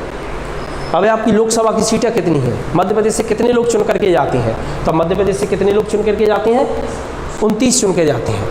टोटल लोकसभा की सीटें आपकी 543 हैं, जिन पर चुनाव होता है। 2 सीटें मनोनीत रहती हैं, ऐसे 545 हो गई, और 7 सीटों पर अभी रुका हुआ है। तो यह ध्यान रखना, लोकसभा की सीटें मध्य प्रदेश से कितनी है, 29 है, जहाँ से अपन डायरेक्ट चुन के भेजते हैं। ये मध्य प्रदेश की लोकसभा अध्यक्ष बनी थी पहले, यहाँ से भी एक बहुत अच्छा प्रश्न बनता है। इन्हें आप जानते ही होंगे, सुमित्रा महाजन है ये, इन्हें ताई के नाम से जाना जाता था, इंदौर की रहने वाली हैं। इस साल तो इन्होंने चुनाव नहीं लड़ा, ये लगातार नॉन स्टॉप चुनाव जीतती रही इंदौर से, और ये मध्य प्रदेश की लोकसभा की अध्यक्ष बनाई गई। इस समय मध्य प्रदेश लोकसभा के जो अध्यक्ष हैं वो आपके ओम बिरला हैं। यदि वर्तमान लोकसभा की बात करेंगे तो वर्तमान लोकसभा के अध्यक्ष कौन है, ओम बिरला। ये कहाँ के रहने वाले हैं ओम बिरला, तो ये राजस्थान कोटा के रहने वाले हैं, और कोटा से ये लोकसभा में सांसद बने। ये आपकी राज्यसभा है। राज्यसभा में मध्य प्रदेश के कितने लोग चुन के जाते हैं, 11 चुन के जाते हैं। आपको मालूम ही होगा, राज्यसभा की सीटों को लेकर के अभी अपने यहाँ पर उठापटक हुई थी दिग्विजय सिंह जी और ज्योतिरादित्य सिंधिया जी के बीच में, और इसी वजह से कांग्रेस पार्टी में फूट भी पड़ गई थी। तो ये राज्यसभा की सीटों को लेकर के ही हुआ था। अभी कुछ समय पहले ही चुनाव हुए हैं आपके। तो ये राज्यसभा का जो पदेन अध्यक्ष होता है वो कौन होता है, उपराष्ट्रपति होता है। और वर्तमान में राज्यसभा का जो अध्यक्ष है या उपराष्ट्रपति है वो कौन है, वेंकैया नायडू हैं, ये आंध्र प्रदेश के रहने वाले हैं। यहाँ से एक प्रश्न और बढ़िया बनता है, एक बार एग्जाम में पूछा गया था, जो राज्यसभा होती है उसके जो कालीन है उसका रंग कैसा होता है। तो ध्यान देना, राज्यसभा के कालीन का रंग लाल है, और अपन ने अभी पढ़ा था लोकसभा, तो लोकसभा के कालीन का रंग कैसा है, हरा है। तो ये ध्यान रखना, लोकसभा का कालीन कैसा है, हरा है, यानी जो लोकसभा में चुन के जाते हैं उनकी हरियाली हो जाती है, इसको आप ऐसे याद रख लेना। और राज्यसभा में जाते हैं तो लड़ाइयाँ होती हैं, जैसे अभी कांग्रेस पूरी टूट फूट हो गई, तो क्या हो गया, लाल हो जाते हैं उसमें राज्यसभा के चुनाव में, तो ये कैसा हो गया, लाल हो गया। और मध्य प्रदेश विधानसभा की बात करते हैं अपन, तो मध्य प्रदेश विधानसभा में जब कमलनाथ जी मुख्यमंत्री बने थे तो वहाँ प्रोटेम स्पीकर की व्यवस्था की जाती है पहली बार, जिससे वो शपथ दिला सके। तो ये मिस्टर दीपक सक्सेना है, इनको प्रोटेम स्पीकर बनाया गया था। तो ध्यान रखना, वर्तमान जो विधानसभा है उसके प्रोटेम स्पीकर कौन थे, तो प्रोटेम स्पीकर थे दीपक सक्सेना। इनका शपथ कौन दिलाता है प्रोटेम स्पीकर को, तो प्रोटेम स्पीकर को शपथ दिलाने का काम करता है आपका राज्यपाल। यहाँ मुख्यमंत्री बता देता है कि इस व्यक्ति को मनोनीत कर रहे हैं, तो वो राज्यपाल उनको शपथ दिला देता है। इसका कार्य क्या होता है, प्रोटेम स्पीकर विधानसभा में आता है और विधानसभा के जितने भी सदस्य हैं उनको शपथ दिलाता है, और शपथ दिलाने के बाद में उनसे कह देते हैं कि वो आप अपने लोगों में से स्पीकर को चुन लें। तो ये प्रोटेम स्पीकर का काम होता है। ये देख सकते हैं अपन। वर्तमान में मध्य प्रदेश विधानसभा के अध्यक्ष कौन है? तो एनपी प्रजापति, ये कांग्रेस पार्टी से हैं। चूँकि अब सरकार बदल गई है तो इसलिए अब यहाँ पर प्रोडक्ट में आपके स्पीकर बदल जाएंगे, तो ये ध्यान रखना जरा। मध्य प्रदेश की विधानसभा देख सकते हैं, जैसे ये देख सकते हैं, ये दीपक सक्सेना यहाँ से हट गए हैं और ये एनपी प्रजापति यहाँ बैठ रहे हैं। और ये भी ध्यान रखना कि ये प्रोटेम स्पीकर को सीट तक लेकर के कौन आता है? तो मुख्यमंत्री और गृह मंत्री लेकर के आते हैं, तो दोनों लेकर के आए हैं। और अभी सरकार चेंज हो चुकी है, इसलिए उन्होंने स्पीकर को भी बदल दिया है। अब इस समय पर मध्य प्रदेश के प्रोटेम स्पीकर जो बनेंगे वो कौन बनेंगे? रामेश्वर शर्मा, ये बीजेपी के विधायक हैं, इस समय पर ये हैं। इसके बाद जब विधानसभा का आयोजन होगा उसमें से विधानसभा अपने आप में से स्पीकरों का चुनाव करेगी। मध्य प्रदेश का क्षेत्रफल, एक प्रश्न यहाँ से भी बहुत अच्छा बनता है कि मध्य प्रदेश का क्षेत्रफल कितना है? तो ध्यान रखना, मध्य प्रदेश का क्षेत्रफल है 308,252 वर्ग किलोमीटर, जो देश के कुल क्षेत्रफल का 9.38% है। ये ध्यान रखना है, 9.38%। कुल कितना है? 9.38%। कितना है? 308,252। कई किताबों में आपको 308,245 किलोमीटर लिखा हुआ मिलेगा, ये ध्यान रखना जरा यहाँ पर, जैसे आपको कोई कन्फ्यूजन नहीं हो। कितना मिलेगा आपको लिखा हुआ यहाँ पर? 308,245, और मैं कितना बोल रहा हूँ? 252। वो इसलिए है यहाँ पर गड़बड़, क्योंकि यहाँ पर इलाका पाया जाता था, एक अमरकंटक वाला इलाका है यहाँ, अमरकंटक मध्य प्रदेश और छत्तीसगढ़ का जब डिवाइडेशन हुआ था, यानी विभाजन हुआ, उस विभाजन में अमरकंटक को लेकर के दावेदारी दोनों ने राज्यों ने ठोकी थी। छत्तीसगढ़ कह रहा था अमरकंटक हमें चाहिए, मध्य प्रदेश सरकार कह रही थी अमरकंटक हमें चाहिए। तो ये विवाद के लिए फिर एक कमेटी बनी थी, और जब कमेटी बनी तो ये बीच का जो था आपका वो अपन ने हटा दिया था, इसलिए अपन कितना दे रहे थे? 308,245, क्यों? विवादास्पद था। चूँकि बाद में कमेटी ने निर्णय दिया कि ये अमरकंटक मध्य प्रदेश का हिस्सा रहेगा, इस वजह से क्षेत्रफल कितना हो गया? 308,252 वर्ग किलोमीटर हो गया। जैसे आपको कभी भी कोई कन्फ्यूजन ना हो, ये वही अमरकंटक है जहाँ से नर्मदा नदी, सोन नदी और जोयला नदी, 3 नदियाँ निकली हैं। इस जगह से यहाँ से अपन चलेंगे तब इस तरीके से नर्मदा नदी निकलती है, यहाँ से ऊपर से होती है सोन जाती है, और यहीं से जोयला निकलती है जो आगे चल करके सोन में मिल जाती है। इस इलाके को वाटर शेड के नाम से जाना जाता है, क्योंकि यहाँ पर बहुत ज़्यादा क्या पाया जाता है? पानी पाया जाता है, जल पाया जाता है। तो ये थोड़ा सा ध्यान रखिएगा। अपन आगे चलेंगे तो एक एक डिस्कस करेंगे। नदियों का ओरिजिनल स्थल दिखाऊंगा मैं आपको, कहाँ से निकल रही हैं, किस तरीके से निकल रही हैं, जिससे आसानी से आप याद रख सकें इसको। अब अपन देखेंगे स्थिति और विस्तार, यानी मध्य प्रदेश का विस्तार किस तरीके से हुआ है।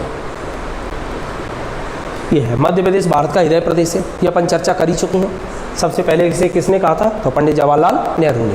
मैंने पहले भी कहा था, पहले इन्होंने इसको ऊँट कहा था, बाद में जाकर के अपनी गलती का एहसास हुआ तो इन्होंने इसको फिर हृदय प्रदेश की संज्ञा दी थी। अब मध्य प्रदेश की लोकेशन क्या है भारत में? तो यानी ये भारत का नक्शा है, भारत में ये लोकेशन देख रहे हैं अपन, इसकी चर्चा करें। मध्य प्रदेश 21 डिग्री 6 मिनट उत्तरी अक्षांश से 26 डिग्री 54 मिनट उत्तरी अक्षांश तक फैला हुआ है। यहाँ उत्तरी अक्षांश देशांतर क्या होते हैं, थोड़ा सा इनको समझिए, जिससे आपको याद करने में दिक्कत नहीं आए। ये आपकी पृथ्वी है, और पृथ्वी वैसे ये भूमध्य रेखा है, और इस तरीके से इसके समानांतर ये रेखाएं जो जा रही हैं, इन रेखाओं को अपन कहते हैं अक्षांश रेखा। ये ध्यान देना जरा, इन रेखाओं को अपन नाम क्या दे रहे हैं? अक्षांश रेखा। ये भूमध्य रेखा हो गई आपकी, ठीक है ना। ये कर्क रेखा हो गई आपकी, ये कौन सी हो गई? मकर रेखा हो गई। इस तरीके से इनको नाम दिया अपन ने। अब यहाँ पर जो है आपकी ये अक्षांश है, अक्षांश से अपन दूरी का निर्धारण करती हैं। एक अक्षांश से दूसरे अक्षांश पर जाते हैं तो 111 किलोमीटर को बताती है। देशांतर में क्या होता है कि इस तरीके की रेखाएं आती हैं, यहाँ से चालू होती हैं, इस तरीके से आएंगी, ठीक है ना। ये देशांतर है। इनकी संख्या 90 ऊपर होती है, और 90 आपकी कितनी होती है? ये नीचे होती है अक्षांश की। 90 जोड़ दो तो कितनी हो गई? 180। और इसमें भूमध्य रेखा को भी अपन यदि इंक्लूड कर देते हैं तो इनकी संख्या हो जाएगी आपकी 181। थोड़ा सा दोबारा से ध्यान देना जरा, रिपीट कर रहा हूँ मैं इस चीज़ को। यहाँ पर ये आपकी क्या है? ये रेखा है, ये अक्षांश हो गई, ठीक है ना। ये 0 डिग्री रेखा कह सकते हो, इसे इक्वेटर रेखा कह सकते हो, भूमध्य रेखा। यहाँ ऊपर जाएंगे 90, यहाँ नीचे जाएंगे 90, ठीक है ना। और इसको और जोड़ देते हैं अपन, इस वाली को जोड़ देते हैं एक और, तो ये कितनी हो गई आपकी? 181। अब आ जाओ आप देशांतर पर। देशांतर में क्या होगा? ये आपका उत्तरी ध्रुव है, ये नीचे आपका दक्षिणी ध्रुव है। यहाँ से चालू होंगे, इस तरीके से आएंगे यहाँ से, ठीक है ना। और इनकी कुल संख्या कितनी होती है? 360 होती है। अक्षांश रेखा एक दूसरे को कभी काटती नहीं है, लेकिन जो देशांतर है ऊपर से मिलती हैं, यहाँ पर आकर के जुड़ जाती हैं। तो ये थोड़ा सा ध्यान रखना है आपको। और ये जो 360 है आपकी, इनमें से एक से अपन दूसरे पर जाती हैं तो ये 4 मिनट को प्रदर्शित करती है, यानी ये समय का निर्धारण करती है।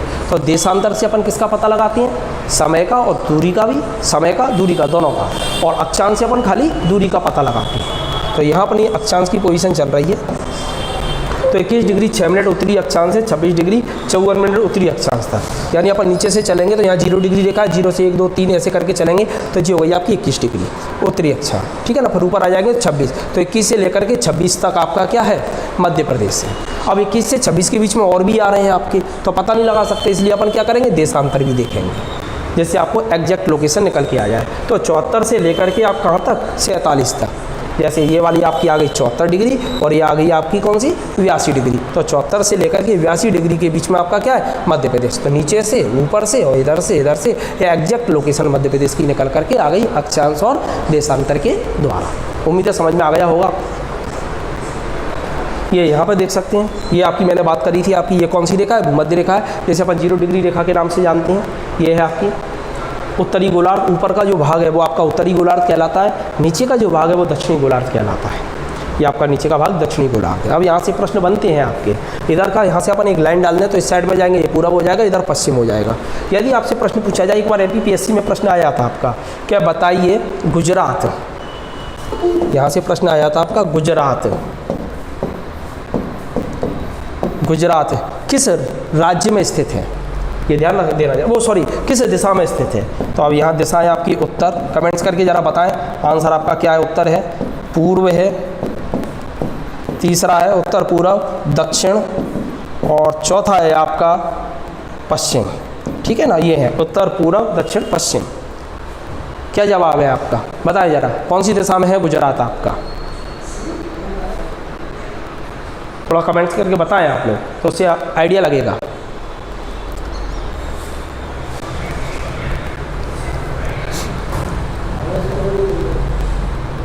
आवाज़ में दिक्कत आ रही है कैसे? ठीक है। अब देखिए ज़रा, कुछ लोग सोचेंगे यहाँ पर ये पश्चिम होगा, क्योंकि अपन भारत के नक्शे पर गुजरात को देख रहे हैं पश्चिम। मैं यहाँ से आपको एक बिल्कुल बढ़िया तरीके से जवाब बता रहा हूँ कैसे निकालेंगे। क्योंकि ये पृथ्वी, जब भी आपसे गुजरात पूछा जा रहा है और किस पोजीशन में पूछ रहा है उस पर आपको जवाब ढूंढना है आपका। खाली उसने जवाब पूछा है गुजरात किस दिशा में स्थित है, तो आपको वर्ल्ड नक्शे पर देखना है। वर्ल्ड नक्शे को देखेंगे तो इस तरीके से वर्ल्ड नक्शा आ गया। वर्ल्ड नक्शे में से यहाँ से अपन एक लाइन डालेंगे, ये वाली लाइन हो गई, ठीक है ना। ये हो गई, तो ये तो हो गई आपकी उत्तर, और ये इस तरीके से हो गई आपकी, ठीक है ना। अब यहाँ पर अपन देख रहे हैं तो इस जगह पर आएगा, तो ये गुजरात यहाँ पर है, तो ये दिशा कौन सी है? पूरब है। तो गुजरात कहाँ स्थित है? पूरब में स्थित है आपका। तो आंसर आपका क्या होगा? पूरा। ये ध्यान देना। तो भारत आ जाए या अन्य कोई भी आ जाए, कितने भी आए, तो उसमें से क्या होगा? पूरब होगा, ठीक है। बाद में देख लेंगे। तो इसमें कितने होंगे आपके? पूरा आंसर होगा। अब यहाँ ध्यान रखना जरा, खाली गुजरात ही नहीं है, कोई भी इलाका पूछ ले, भारत का कोई भी राज्य पूछ ले, सब के सब पूरब में आएंगे। हाँ, यदि वो मध्य उसमें पूछता है क्या भारत में गुजरात कहाँ स्थित है, तब आंसर आपका पश्चिम हो जाएगा, दिशा बदल जाएगी। जैसे मुरैना को लेकर के चलते हैं अपन, मुरैना कहाँ स्थित है आपका प्रश्न यदि आता है, तो मुरैना आपको वर्ल्ड नक्शे पर देखना है। 3 जवाब हैं उसके। मुरैना कहाँ स्थित है, तो मुरैना आपका कहाँ पर है? यहाँ है, तो ये कहाँ आएगा? पूरब में आएगा। भारत में मुरैना कहाँ स्थित है, तो भारत के नक्शे में मुरैना मध्य में आ रहा है आपका, मध्य में, तो कहाँ पर हो जाएगा आपका? मध्य में स्थित है, ठीक है ना। फिर यदि आपका पूछा जाता है कि मध्य प्रदेश के नक्शे में मुरैना कहाँ स्थित है, तो उत्तर दिशा में स्थित है, क्योंकि आप मध्य प्रदेश के नक्शे को में देखते हैं तो उत्तर में है, भारत में देखते हैं तो मध्य में है, और विश्व में देखते हैं तो अपन पूर्व में है। तो इस तरीके से जवाब बनते हैं, तो थोड़ा सा ध्यान रखना आप लोग। ये है आपका, यहाँ से निकल के जाती है कर्क रेखा, मैंने बताया था यहाँ से निकल रही है कर्क रेखा, 23/1/2 है आपकी, और ये 18 देशों को टच करती है, पाकिस्तान को टच नहीं कर रही है। लेकिन 1971 से पहले पूछा जाए आपसे, क्या 1971 में क्या पाकिस्तान को टच करती थी, तो ध्यान देना बिल्कुल करती थी, क्योंकि ये इधर बांग्लादेश है, बांग्लादेश से निकल रही है, और बांग्लादेश आपका किसका हिस्सा है था उस समय पर? पाकिस्तान का हिस्सा था, तो वहाँ टच करती थी पूर्वी पाकिस्तान को। इधर से ऐसे होकर निकल जाती है। भारत के कितने राज्यों को टच करती है? 8 राज्य, मध्य प्रदेश के जिले 14 और विश्व के देश 18। इसी तरीके से ये कर्क रेखा है, नीचे की साइड में देखेंगे मकर रेखा है, ये दक्षिणी अमेरिका महाद्वीप है, ये अफ्रीका महाद्वीप है, ये ऑस्ट्रेलिया महाद्वीप। तो ऑस्ट्रेलिया महाद्वीप और दक्षिणी अमेरिका महाद्वीप, इन दोनों के बीचों बीच से होकर गुजरती है। और ये वाली जो रेखा है, इस नदी को 2 बार काटने वाली नदी माही है, इसको काटने वाली जायरे या कांगो है, और इसको काटने वाली लिम्पोपो है। तो ये नदियों की चर्चा भी अपन कर चुके थे। अब मध्य प्रदेश भू आवष्टिक प्रदेश है। ये भू आवष्टिक क्या होता है इसको भी समझ लो। भू आवष्टिक को अपन कहते हैं लैंड लॉकेट, यानी एक ऐसा स्थल जो चारों तरफ ज़मीन से घिरा हुआ हो, उसके चारों तरफ न तो कोई अंतर्राष्ट्रीय सीमा हो और न समुद्र हो, तो उस इलाके को अपन कहते हैं लैंड लॉकेट या भू आवष्टिक। तो मध्य प्रदेश ऐसा ही आप देख सकते हैं, ये चारों तरफ किससे घिरा हुआ है, आपका ज़मीन से घिरा है। तो क्षेत्रफल के आधार पर सबसे बड़ा लैंड लॉकेट कौन सा है, तो मध्य प्रदेश है आपका। इसके अलावा और कौन कौन से हैं, तो इसके अलावा आप देख सकते हो यहाँ पर नक्शे पे देखेंगे तो ये हरियाणा भी है आपका। इसके अलावा और देखेंगे जरा, यहाँ से देखेंगे जरा, तो ये हो गया आपका हरियाणा है, ये आपका इसी तरीके की विशेषता वाला। यहाँ देखेंगे छत्तीसगढ़ भी इसी तरीके का है, ये झारखंड भी आपका इसी तरीके का है। अभी ये मध्य प्रदेश हो गया, और इधर देखेंगे ये तेलंगाना भी आपका है। तो कुल कितने हो गए आपसे यदि पूछा जाए, तो 1 2 3 4 5 हो गए आपके। तो ये कितने हैं, 5 हैं। तो ये ध्यान रखना 5 हैं। इनमें सबसे बड़ा कौन सा है, तो मध्य प्रदेश है, भू आवष्टिक या लैंड लॉकेट। मध्य प्रदेश की सीमा देश के 5 राज्यों की सीमा को टच करती है। यहाँ से ही प्रश्न बनता है, मध्य प्रदेश कितने राज्यों को टच कर रहा है, तो कितने राज्यों को कर रहा है, 5 को। अब ये दिशा का निर्धारण कैसे करें, ये प्रश्न बनता है। तो थोड़ा सा ध्यान रखना जरा यहाँ पर इस चीज़ को। जब भी आपको कोई दिशा वगैरह निर्धारित करनी हो तो इस तरीके से प्लस का निशान लगा दिया करो, जो भी निर्धारित। ये ऊपर हो जाएगा आपका उत्तर, नीचे हो जाएगा दक्षिण, इस साइड का होगा हमेशा पूर्व और इस साइड का होगा हमेशा पश्चिम। अब इस आधार पर आप आसानी से दिशा का निर्धारण कर सकते हैं। जैसे ऊपर की ओर जाना है तो ये उत्तर है, तो यहाँ पर आपका कौन सा वाला इलाका आ रहा है, मुरैना वगैरह आ रहा है आपका, तो ये उत्तर हो गया। नीचे की ओर जाएंगे तो ये बुरहानपुर आ रहा है यहाँ पर, इधर जाएंगे तो उज्जैन आपका ये आ रहा है, अलीराजपुर आ रहा है, और इधर जाएंगे तो आपका कौन है, सिंगरौली है। तो ये उत्तर दक्षिण पूर्व पश्चिम वाले जिले आ जाएंगे। यहाँ पर आपका ये है, ये वाला, ये पूरा यूपी वाला बॉर्डर है, ये वाला बॉर्डर आपका राजस्थान वाला है, ये वाला गुजरात है। नीचे जाएंगे ये आपका महाराष्ट्र है, और ये वाला आपका छत्तीसगढ़ है। अब इनकी दिशा पूछ ली जाती है, यूपी कहाँ पर है, तो यूपी देखना उत्तर और पूरब, उत्तर पूरब में आपका यूपी स्थित है। राजस्थान कहाँ स्थित है, उत्तर पश्चिम में स्थित है। गुजरात कहाँ स्थित है, तो पश्चिम में स्थित है, ये पश्चिम में इधर हो गया। महाराष्ट्र कहाँ स्थित है, तो दक्षिण में स्थित है ये आपका। और पूरब में कौन सा स्थित है, तो पूरब में आपका कौन सा स्थित है, छत्तीसगढ़ स्थित है। तो ध्यान देना, ये तीनों की लोकेशन तो बिल्कुल सही है, लेकिन जो यूपी है वो उत्तर पूरब में है, और आपका ये राजस्थान आपका उत्तर पश्चिम में। तो ये लोकेशन ध्यान रखनी है। यहाँ जो जिले हैं आपके, वो जिले की संख्या बढ़ गई है, यहाँ 13 जिले हो गए हैं आपके। यहाँ जो जिले हैं वो 10 जिले हैं जो टच कर रहे हैं। यहाँ आपके 2 जिले हैं, यहाँ आपके 9 जिले हैं, और यहाँ आपके 6 जिले हैं। तो छत्तीसगढ़ की सीमा को स्पर्श करने वाले मध्य प्रदेश के जिले कितने हैं, 6 हैं आपके। उत्तर प्रदेश की सीमा को स्पर्श करने वाले जिले कितने हैं, 13 हैं आपके। राजस्थान की सीमा को स्पर्श करने वाले जिले कितने हैं, 10 हैं आपके। और ये इधर आ जाए, गुजरात की सीमा को स्पर्श करने वाले जिले कितने हैं, 2 हैं। और नीचे की साइड में आ जाते हैं अपन, महाराष्ट्र की सीमा को स्पर्श करने वाले जिले कितने हैं आपके, तो वो हैं आपके 9 हैं। अब ये जिले एग्जाम में पूछे जाते हैं, और ये जिले अपन को याद भी रखने हैं, क्योंकि इनका वो पूछ लिया जाता है फार्मूला। तो पहले अपन एक फार्मूला याद कर रहे हैं, एक ट्रिक याद कर रहे हैं, मच्छर गुरु। एक ट्रिक बना लो, मच्छर गुरु। तो म का मतलब क्या आ जाएगा, यहाँ पर महाराष्ट्र, छ का मतलब छत्तीसगढ़, र का मतलब राजस्थान, गु का मतलब गुजरात, और यू का मतलब यूपी। प्रश्न ऐसे आता है, कौन सा राज्य मध्य प्रदेश की सीमा को स्पर्श करता है, या कौन सा राज्य मध्य प्रदेश की सीमा को स्पर्श नहीं करता। इस तरीके के प्रश्न जब आते हैं, कई बार एग्जाम में आए हैं, तो यहाँ से आपका इस ट्रिक से आपका जवाब निकल आएगा। जैसे म का मतलब क्या है, महाराष्ट्र, यानी मच्छर हैं, और वो मच्छर कौन से, गुरु हैं, जो चारों तरफ मध्य प्रदेश के भिन्न बना रहे हैं। तो ये म का मतलब महाराष्ट्र है, छ का मतलब छत्तीसगढ़ है, र का मतलब राजस्थान है, गु का मतलब गुजरात है, और यू का मतलब उत्तर प्रदेश है। ऐसी भारत के राज्यों को भी अपन करेंगे ट्रिक में। बचपन में MBA किया, एक ट्रिक बनाएंगे अपन बचपन में, दोनों को साथ में ही कंपैरेटिव करा देता हूँ जिससे आपको याद करने में दिक्कत नहीं आएगी। एक ट्रिक है, बचपन में MBA किया, ये शब्द याद रख लेना, ये भारत के राज्यों को याद करा देना। यहाँ ब का मतलब क्या है, बांग्लादेश। सबसे ज़्यादा कौन टच करता है भारत को, बांग्लादेश। च का मतलब चीन, सेकंड नंबर पे चीन हो जाएगा। प का मतलब पाकिस्तान, न का मतलब नेपाल। ये हो गए आपके में, ये केवल अपन ने एक कंजक्शन के रूप में जोड़ा है, इसका कोई मतलब नहीं है। M का मतलब म्यांमार, B का मतलब भूटान, और A का मतलब अफगानिस्तान। सबसे कम कौन कर रहा है, अफगानिस्तान। तो ये ट्रिक से आप सबसे कम कौन कर रहा है, ये भी निकल आएगा, सबसे ज़्यादा कौन कर रहा है, ये भी निकल आएगा। तो 2 शब्द याद रखने हैं, मध्य प्रदेश का याद रखने के लिए मच्छर गुरु, और भारत का याद रखने के लिए बचपन में MBA किया। तो इससे आप आसानी से याद रख सकते हैं। अब है मध्य प्रदेश के 12 जिले, ये 13 जिले हो गए आपके, ये थोड़ा सा ध्यान रखना, क्योंकि निवाड़ी मिल गया है, मैंने इसमें जोड़ा नहीं है। अब इनको कैसे याद रखें, क्योंकि यहाँ से दिशाओं का निर्धारण भी पूछा जाता है। ये थोड़ा सा और बचा है, इसको अपन खत्म कर लें तभी देखेंगे। ये ट्रिक है मूवी दसी असाटी नी, यहाँ शब्द पर ध्यान देना, मूवी दसी असाटी नी छत पे पसरी सी। इस सेंटेंस को आप याद रख लें, 2-3 बार लिखोगे, प्रैक्टिस करोगे, याद हो जाएगा। इससे आपको 13 जिले याद हो जाएंगे, क्योंकि इनका मुख्यालय पूछ लिया जाता है, बताइए कौन सा मुख्यालय है, इनकी दिशा पूछ ली जाती है, कौन से जुड़वा जिले हैं जो एक दूसरे को टच कर रहे हैं, तो इन सब का जवाब आप आसानी से दे सकते हैं। ये 13 जिले ऐसे हैं जो यूपी को टच कर रहे हैं। जैसे मुँह का मतलब क्या है, यहाँ पर मुरैना है, वी का मतलब क्या है, भिंड है, मूवी, द का मतलब क्या है, दतिया है, सी का मतलब क्या है, शिवपुरी है, मूवी दसी, असाटी, अ का मतलब क्या है, अशोकनगर है, सा का मतलब सागर है, टी का मतलब टीकमगढ़ है, और टीकमगढ़ से अलग हो गया आपका कौन सा, निवाड़ी, तो ये हो गया आपका निवाड़ी है। फिर छत ये पूरी ली अपन ने छतरपुर है, पे कंजक्शन के रूप में लिया, इसका कोई मतलब नहीं है। प यह पन्ना है, स का मतलब क्या है, सतना है, री का मतलब क्या है, रीवा है, और सी का मतलब क्या है, सिंगरौली है। तो इस तरीके से आपका बन जाता है। और इनमें से जो निवाड़ी एक ऐसा जिला है जिसे 3 ओर से उत्तर प्रदेश घेरे हुए हैं, ये ध्यान रखना, 3 ओर से घिरा हुआ है आपका उत्तर प्रदेश का निवाड़ी। तो अपन को केवल एक सेंटेंस याद रखना है, वो कौन सा है, मूवी दसी असाटी नी छत पे पसरी सी, मूवी दसी असाटी नी छत पे पसरी सी। तो उससे आपको ये आसानी से निकल आएंगे। यहाँ ध्यान देना, ये छत अपन ने पूरी ली है और पे का यहाँ कोई अर्थ नहीं है, जिससे आप आसानी से याद कर सकें। अब प्रश्न आता है आपका, बताइए मध्य प्रदेश के उत्तर में कौन सा जिला है, तो ध्यान देना मुरैना है। भिंड भी कहाँ है, उत्तर में। फिर उत्तर से अपन पूर्व की ओर क्रमशः चलें और जिले बताइए, तो उत्तर से ऐसे अपन चलेंगे। यदि वो कहता है कि पूर्व से उत्तर की ओर चलते हुए जिले बताएं, तो उल्टा चलना चालू कर देंगे अपन।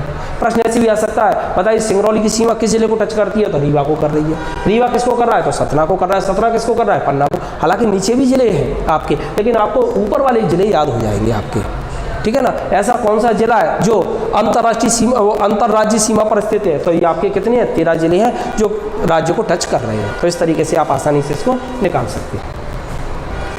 ये देख सकते हैं, यहाँ से अपन देखें तो ये इस तरीके का बनता है, मुरैना है, भिंड है, फिर दतिया है, शिवपुरी है, अशोकनगर है, सागर है, टीकमगढ़, ये ऊपर से निकलता है यहाँ से निवाड़ी। तो देखिए ये 3 ओर से टच कर रहा है, फिर छतरपुर, पन्ना, सतना, रीवा और यहाँ से फिर सिंगरौली। कई किताबों में आपको ये सीधी भी टच कराता हुआ दिख रहा है, हल्का सा, तो ये थोड़ा सा विवादास्पद है। कुछ किताबें कहती हैं कि सीधी टच करता है, जबकि सही तरीके से मैप दिखा जाए तो उसमें सीधी टच नहीं करता है। तो इसको और अपन एक बार और अच्छी तरह से देख लेंगे लेटेस्ट में, फिर उस पर अपन चर्चा कर लेंगे। मध्य प्रदेश के 10 जिले हैं जो राजस्थान को टच करती हैं। 10 जिले हैं, झाबुआ है, रतलाम है, मंदसौर है, नीमच, आगर, राजगढ़, गुना, शिवपुरी, श्योपुर, मुरैना। इनको याद करने की अपन ट्रिक बना रहे हैं, और वो ट्रिक है आपकी झार, मनी, आरा, घुसी, श्यामू। शब्द क्या है, झार, मनी, आरा, घुसी, श्यामू। झा का मतलब क्या है, झाबुआ, र का मतलब क्या है, रतलाम, म का मतलब मंदसौर, नी का मतलब नीमच, आ का मतलब आगर, रा का मतलब राजगढ़, गु का मतलब गुना, सी का मतलब शिवपुरी, श्यो का मतलब श्योपुर और मु का मतलब मुरैना। यानी मुरैना और शिवपुरी 2 जिले ऐसे हैं यहाँ पर जो यूपी को भी टच कर रहे हैं और साथ में राजस्थान को भी कर रहे हैं। तो 2 सेंटेंस याद रखने हैं आपको। पहला सेंटेंस कौन सा था, मूवी दसी असाटी नी छत पे पसरी सी, 13 जिले याद हो गए। दूसरा है झार, मनी, आरा, घुसी, श्यामू। तो झा का मतलब झार हुआ, र का मतलब रतलाम, म का मतलब मंदसौर, नी का मतलब नीमच, आ का मतलब आगर, रा का मतलब राजगढ़, गु का मतलब गुना, सी का मतलब शिवपुरी, श्यो का मतलब श्योपुर और मु का मतलब मुरैना। तो इस तरीके से आपके 10 ये हो गए और 13 हो गए। तो 13 और 10 दोनों मिला के कितने जिले हो गए, 23। 2 बार प्रैक्टिस आप करोगे, आसानी से आपको आराम से याद हो जाएंगे। साथ ही साथ आप याद करते चलें, इन ट्रिकों को नोट करते चलें तो ज़्यादा बेहतर होगा आपको। ये नक्शे पे देखते हैं अपन, तो इस तरीके से है आपका, ये यूपी का नक्शा है, यूपी को टच करने वाले जिले। ये राजस्थान का है आपका, ये गुजरात वाला है, ये महाराष्ट्र वाला है, ये मध्य प्रदेश का आ गया पूरा, और इस साइड में आपका आ जाएगा छत्तीसगढ़। तो ये आपका यहाँ से देख रहे हैं, ये मुरैना, श्योपुर, ये शिवपुरी, देखो दोनों को टच कर रहा है। ये गुना, फिर ये राजगढ़, और राजगढ़ के बाद ये आगर, और ये मंदसौर, नीमच, रतलाम, झाबुआ, ये हो गया आपके। अब है आपका महाराष्ट्र को, क्योंकि गुजरात वाले जो है वो तो 2 जिले हैं, झाबुआ और अलीराजपुर, तो वो तो आपको वैसे ही याद रह जाएंगे। अब है महाराष्ट्र वाले। महाराष्ट्र वाले जो जिले हैं उनको याद करने की मैंने एक ट्रिक बनाई है, वो है अलीबा, खबू, खबे, चिसीबा। ये एक तांत्रिक मंत्र है, तंत्र मंत्र का, जैसे कहते हैं ना क्राम, क्रीम, क्रोम, इसी तरीके से इसको याद करना। अलीबा, खबू, खबे, चिसीबा, 2-3 बार याद करोगे, बड़ा इंटरेस्टिंग है। शुरुआत में बड़ा अटपटा लगेगा, लेकिन 1-2 बार दिमाग में बैठ गया बिल्कुल परमानेंट फिक्स होगा। अलीबा खबू खबे छिसीबा। अली का मतलब क्या है यहाँ पर? अलीराजपुर है। यहाँ ब का मतलब क्या है? बड़वानी है। ख का मतलब क्या है? खरगोन है। भू का मतलब क्या है? बुरहानपुर है। ख का मतलब क्या है? खंडवा है। बे का मतलब क्या है? बैतूल है। सी का मतलब क्या है? छिंदवाड़ा है। सी का मतलब क्या है? सिवनी है। और बा का मतलब क्या है? बालाघाट है। तो ये महाराष्ट्र की हैं, इधर से इधर की ओर जाएंगे तो ये क्रम आपका निर्धारित हो जाएगा। अलीबा खबू खबे छिसीबा। उम्मीद है समझ में आ गया होगा। इसके बाद है झाबुआ वाला, अपन चर्चा कर ही चुके हैं। गुजरात से केवल झाबुआ अलीराजपुर 2 ही जिले हैं। फिर 6 जिले हैं आपके जो छत्तीसगढ़ को स्पर्श करते हैं। तो छत्तीसगढ़ में 6 शब्द आ रहा है और जिलों की संख्या भी कितनी है? 6 है। तो उससे आपको ये याद रह जाएगा। और 6 का उल्टा कर दो तो क्या हो जाएगा? 9 बनता है। तो 9 किससे हो गए? महाराष्ट्र से। 9 महाराष्ट्र से हो गए आपके। तो उससे ऐसे याद रख सकते हैं आप उसमें। देखिए, और इसको याद करने की ट्रिक है बाड़िया ससीसी, या ऐसे भी कर सकते हो बढ़िया तीनों सा। यहाँ 3 सा आ रहे हैं ना, ये वाले ऐसे भी याद कर सकते हो। तो बढ़िया ससीसी या बढ़िया तीनों सा, जो भी यहाँ पर। बा का मतलब क्या है? यहाँ बालाघाट। डी का मतलब डिंडोरी। अ का मतलब अनूपपुर। स का मतलब शहडोल। सी का मतलब सीधी। और सी का मतलब सिंगरौली। तो वाडिया ससीसी। तो इस तरीके से इनको याद रख सकते हैं। तो कुल जिले अपन को याद हो गए। अपन ने 13 जिले पढ़े हैं आज। 13 जिले यूपी में। ट्रिक क्या थी? ट्रिक थी आपकी मूवी दसी असाटी छत पे पसरी सी। दूसरा पढ़ा था राजस्थान, राजस्थान की ट्रिक झार मनी आरा गुस्सी श्यामू। तीसरी जो ट्रिक थी आपकी, वो ट्रिक कौन सी थी आपकी? महाराष्ट्र की। महाराष्ट्र में पढ़ा था अपन ने अलीबा खबू खबे छिसीबा। और ये ट्रिक है आपकी छत्तीसगढ़ की बाड़िया ससीसी। इस तरीके से अंतर्राज्यीय जिले आपके याद हो जाएंगे आपको। और ये इंपॉर्टेंट है, याद करना है कौन सा जिला कहाँ है, किस तरीके से है। मैंने ट्रिक बता दी है, और भी अपन आगे डिस्कस करेंगे तो उसमें और भी ट्रिक है बताऊंगा। अब एक प्रश्न और बनता है कि विश्व में उज्जैन एक ऐसा स्थान है जहाँ 21 जून को सूर्य 90 डिग्री को लंबवत होता है। अर्थात इस दिन सूर्य उज्जैन में न तो उत्तरायण होता है और न ही दक्षिणायन होता है। बहुत इंपॉर्टेंट है, यानी यहाँ पर परछाई नहीं बनती 21 जून के दिन। और उज्जैन ही एकमात्र ऐसा स्थान है जहाँ कर्क रेखा को जमीन पर वैज्ञानिकों ने खींचा है। तो इसलिए और भी इंपॉर्टेंट हो जाता है। महाकाल के जस्ट ऊपर से होकर गुजरती है ये। और मध्य प्रदेश में सबसे अधिक सीमा किसको टच करती है? यूपी को। सबसे कम गुजरात को। जिलों की संख्या के आधार पर आप आसानी से निकाल सकते हैं इसको। मध्य प्रदेश का निकटतम बंदरगाह कौन सा है? तो मध्य प्रदेश के सबसे निकटतम बंदरगाह देखेंगे तो कौन सा है आपका? मुंबई है। मुंबई बंदरगाह मध्य प्रदेश में सबसे निकटतम है। अब है सीमा को स्पर्श करने वाले जिले कितने हैं आपके? तो सीमा को स्पर्श करने वाले जिले कितने हो गए? 34 हो गए, 34। क्योंकि ये मेरा पुराना फिगर है, इसमें 34 करना है। निवाड़ी वाला मैंने इसमें जोड़ा नहीं था अभी, लेकिन निवाड़ी को इंक्लूड कर देते हो 34 हो जाते हैं आपके। 52 जिलों में से 34 जिले ऐसे हैं जो आपको किसको टच कर रहे हैं? किसी न किसी राज्य को स्पर्श कर रहे हैं। अब 52 में से आप 34 को यदि अपन हटाते हैं, बाद बाकी के जो जिले बच गए आपके, वो जिले किसी भी राज्य को स्पर्श नहीं करेंगे। तो उनको अपन एक तरीके से लैंड लॉकेड जिले भी कह सकते हैं। और मैंने आपको 33 जिले याद करा दिए, जैसे अब ग्वालियर है, विदिशा है, रायसेन है, सीहोर है, उज्जैन है, धार, इंदौर, देवास, भोपाल, हरदा, होशंगाबाद, नरसिंहपुर, जबलपुर, दमोह, कटनी, उमरिया और मंडला। ये 18 जिले ऐसे हैं जो किसी भी राज्य को, किसी सीमा को या किसी राज्य को स्पर्श नहीं करते, यानी ये मध्य में स्थित हैं। 34 जिले ऐसे हैं जो किसी न किसी राज्य की सीमा को स्पर्श करते हैं। आसानी से 34 अपन ने याद कर लिए। जो बच गए वो जिले आपको कैसे हो जाएंगे? लैंड लॉकेट में आ जाएंगे। तो इसलिए इनको याद करने की आवश्यकता नहीं है। अब इनमें से 6 जिले ऐसे हैं, 6 जिले ध्यान देना, 6 जिले ऐसे हैं जो 2 राज्यों की सीमा को स्पर्श करते हैं। ये प्रश्न पूछ लिया जाता है, बताइए कुल जिलों की संख्या कितनी है? उनमें से 6 जिले ऐसे हैं जो क्या कर रहे हैं? आपके 2 राज्यों को स्पर्श कर रहे हैं। उनमें से एक है आपका मुरैना, ये 2 राज्यों को स्पर्श करता है। दूसरा है आपका शिवपुरी, ये 2 राज्यों को स्पर्श करता है। शिवपुरी, मुरैना हो गया, शिवपुरी हो गए, 2 हो गए। तीसरे नंबर का आपका है झाबुआ, ये भी 2 राज्यों को करता है, राजस्थान और आपका गुजरात। चौथा है आपका अलीराजपुर, ये भी 2 राज्यों को करता है, अलीराजपुर, महाराष्ट्र और आपका गुजरात। फिर आपका बालाघाट है, बालाघाट भी 2 को करता है, बालाघाट एक तो करता है छत्तीसगढ़ को और एक महाराष्ट्र को। और 6वें नंबर पे है सिंगरौली, सिंगरौली आपका 2 को करता है, एक करता है छत्तीसगढ़ को और दूसरा करता है आपका उत्तर प्रदेश को। तो 6 जिले हो गए आपके, मुरैना, शिवपुरी, झाबुआ, अलीराजपुर, बालाघाट, सिंगरौली। ये मैंने नोट्स में दिया हुआ है, इसी तरीके से पूरा बना दिया है जिससे आपको आसानी से याद करने में दिक्कत नहीं है। अब यहाँ पर उत्तरी जिला कौन सा है, प्रश्न ऐसे भी आ जाता है, भारत मध्य प्रदेश का उत्तरी जिला। तो मध्य प्रदेश का उत्तरी पॉइंट मुरैना जिला है, मध्य प्रदेश का दक्षिणी पॉइंट आपका बुरहानपुर है। पहले खंडवा था, खंडवा से अलग जिला कर दिया है अपन ने, तो आंसर आपका बुरहानपुर हो गया। पश्चिमी जिला पहले सीधी था, लेकिन वर्तमान में हो गया आपका सिंगरौली हो गया है, क्योंकि सीधी से सिंगरौली एक नया जिला बनाया गया है। और इधर पश्चिमी जिला आपका अलीराजपुर है। तो मध्य प्रदेश के ये जिले हैं उत्तर, दक्षिण, पूर्व, पश्चिम। और मध्य प्रदेश की लंबाई देखेंगे उत्तर से दक्षिण तो 605 किलोमीटर है। तो मध्य प्रदेश की लंबाई उत्तर से दक्षिण कितनी है, 605 किलोमीटर। उत्तर से दक्षिण आप देख ही सकते हो, ऊपर से लेकर के नीचे तक ये 605 किलोमीटर है। ये फिगर आए हैं एग्जाम में, कई बार पूछे गए हैं, छोटे छोटे प्रश्न हैं और इन्हीं में कन्फ्यूजन हो जाता है, तो थोड़ा सा आप इनको संभल करके याद करने की कोशिश करें। मध्य प्रदेश की चौड़ाई पूर्व से पश्चिम तक है 870 किलोमीटर। ये इस तरीके से होगी आपकी 870 किलोमीटर पूर्व से पश्चिम तक। और ये मध्य प्रदेश की विधानसभा है, यहाँ पर चुनाव होने वाले हैं अपने, सब विधायक यहीं जाएंगे। ये मध्य प्रदेश की विधानसभा भवन है, ये इस तरीके से बाहर से नज़र आता है। इसे इंदिरा गांधी भवन नाम दिया गया है, पहले इसे मिंटो हॉल के नाम से जाना जाता था। अंदर से देखेंगे तो इस तरीके का होता है, इसमें जो कालीन है वो भी कैसा है आपका, हरे रंग का है। ये दर्शक दीर्घा है जिसमें अपन जैसे लोग जाकर के बैठते हैं। यहाँ विधानसभा अध्यक्ष बैठते हैं और यहाँ पर आपका सत्ता पक्ष के लोग बैठते हैं और यहाँ पर विपक्ष के लोग बैठते हैं। इस तरीके से विधानसभा है आपकी, ये देख सकते हैं, भरी हुई विधानसभा है आपकी। ये प्रेस वाले बैठे हैं रिकॉर्डिंग वगैरह के लिए। यहाँ आधार कार्ड वगैरह के पंजीयन के माध्यम से आप अंदर जाकर के ये गतिविधियों को देख सकते हैं। ये मुख्यमंत्री का चैम्बर है, जब आप वल्लभ भवन में जाएंगे तो मुख्यमंत्री का चैम्बर ये है आपका। यहीं पर मध्य प्रदेश के वर्तमान मुख्यमंत्री शिवराज सिंह चौहान है, इसी चैम्बर में आपसे मुलाकात करेंगे। ये विपक्ष के नेता का चैम्बर है, वर्तमान में विपक्ष के नेता आपके कमलनाथ हो गए हैं, जो पहले मुख्यमंत्री थे, अब प्रतिपक्ष के नेता हैं। ये विपक्ष के नेता को भी कैबिनेट मंत्री का दर्जा दिया जाता है और वो यहाँ बैठते हैं आपके। ये वर्तमान में कमलनाथ विपक्ष के नेता हैं, पहले गोपाल भार्गव थे, अब नहीं रहे।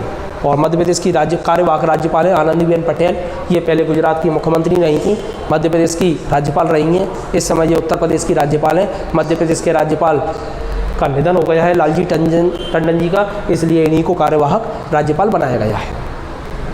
और मध्य प्रदेश में मुख्य उच्च न्यायालय है आपकी जबलपुर में है मेन, और 2 खंडपीठ हैं, और खंडपीठ आपकी इंदौर और ग्वालियर में है। तो मेन आपकी कहाँ पर है, जबलपुर, और खंडपीठ आपकी कहाँ है, ग्वालियर और इंदौर में है। यह है मध्य प्रदेश की बेसिक जानकारी से संबंधित आज की क्लास। उम्मीद है आप लोगों को पसंद आएगी। चित्रों के माध्यम से मेरा आकलन इसलिए है क्योंकि उसके माध्यम से याद रहता है। मैंने कई एग्जाम दिए हैं तो ये दिमाग में पिक्चरें रहती हैं, और पिक्चरें जब रहती हैं तो उससे आप आसानी से पहुँच जाते हैं वहाँ तक। वैसे आपको क्या है, पढ़ना पड़ता है, इसमें बस आपको एक काम और करना है, और वो काम ये है कि ये जो मैं दे रहा हूँ आपको, इनके खुद के आप नोट्स और बनाएं, छोटी छोटी नोट्स बनाएं, उनमें ट्रिक वगैरह अपनी खुद की डालें, तो हमेशा के लिए याद रहेंगी। उम्मीद आपकी समझ में आया होगा। अगले के लिए अपन मुलाकात करेंगे, और इसी तरीके से मैं रेगुलर क्लासेस चालू कर रहा हूँ आपको। कल आपकी क्लासेस एमपी की रहेगी इसी टाइम पर, साइंस की क्लासेस का टाइम मैं और डिसाइड कर लूँगा। इस तरीके से आपको एमपी और साइंस दोनों को अलग अलग घंटे में पढ़ाएंगे।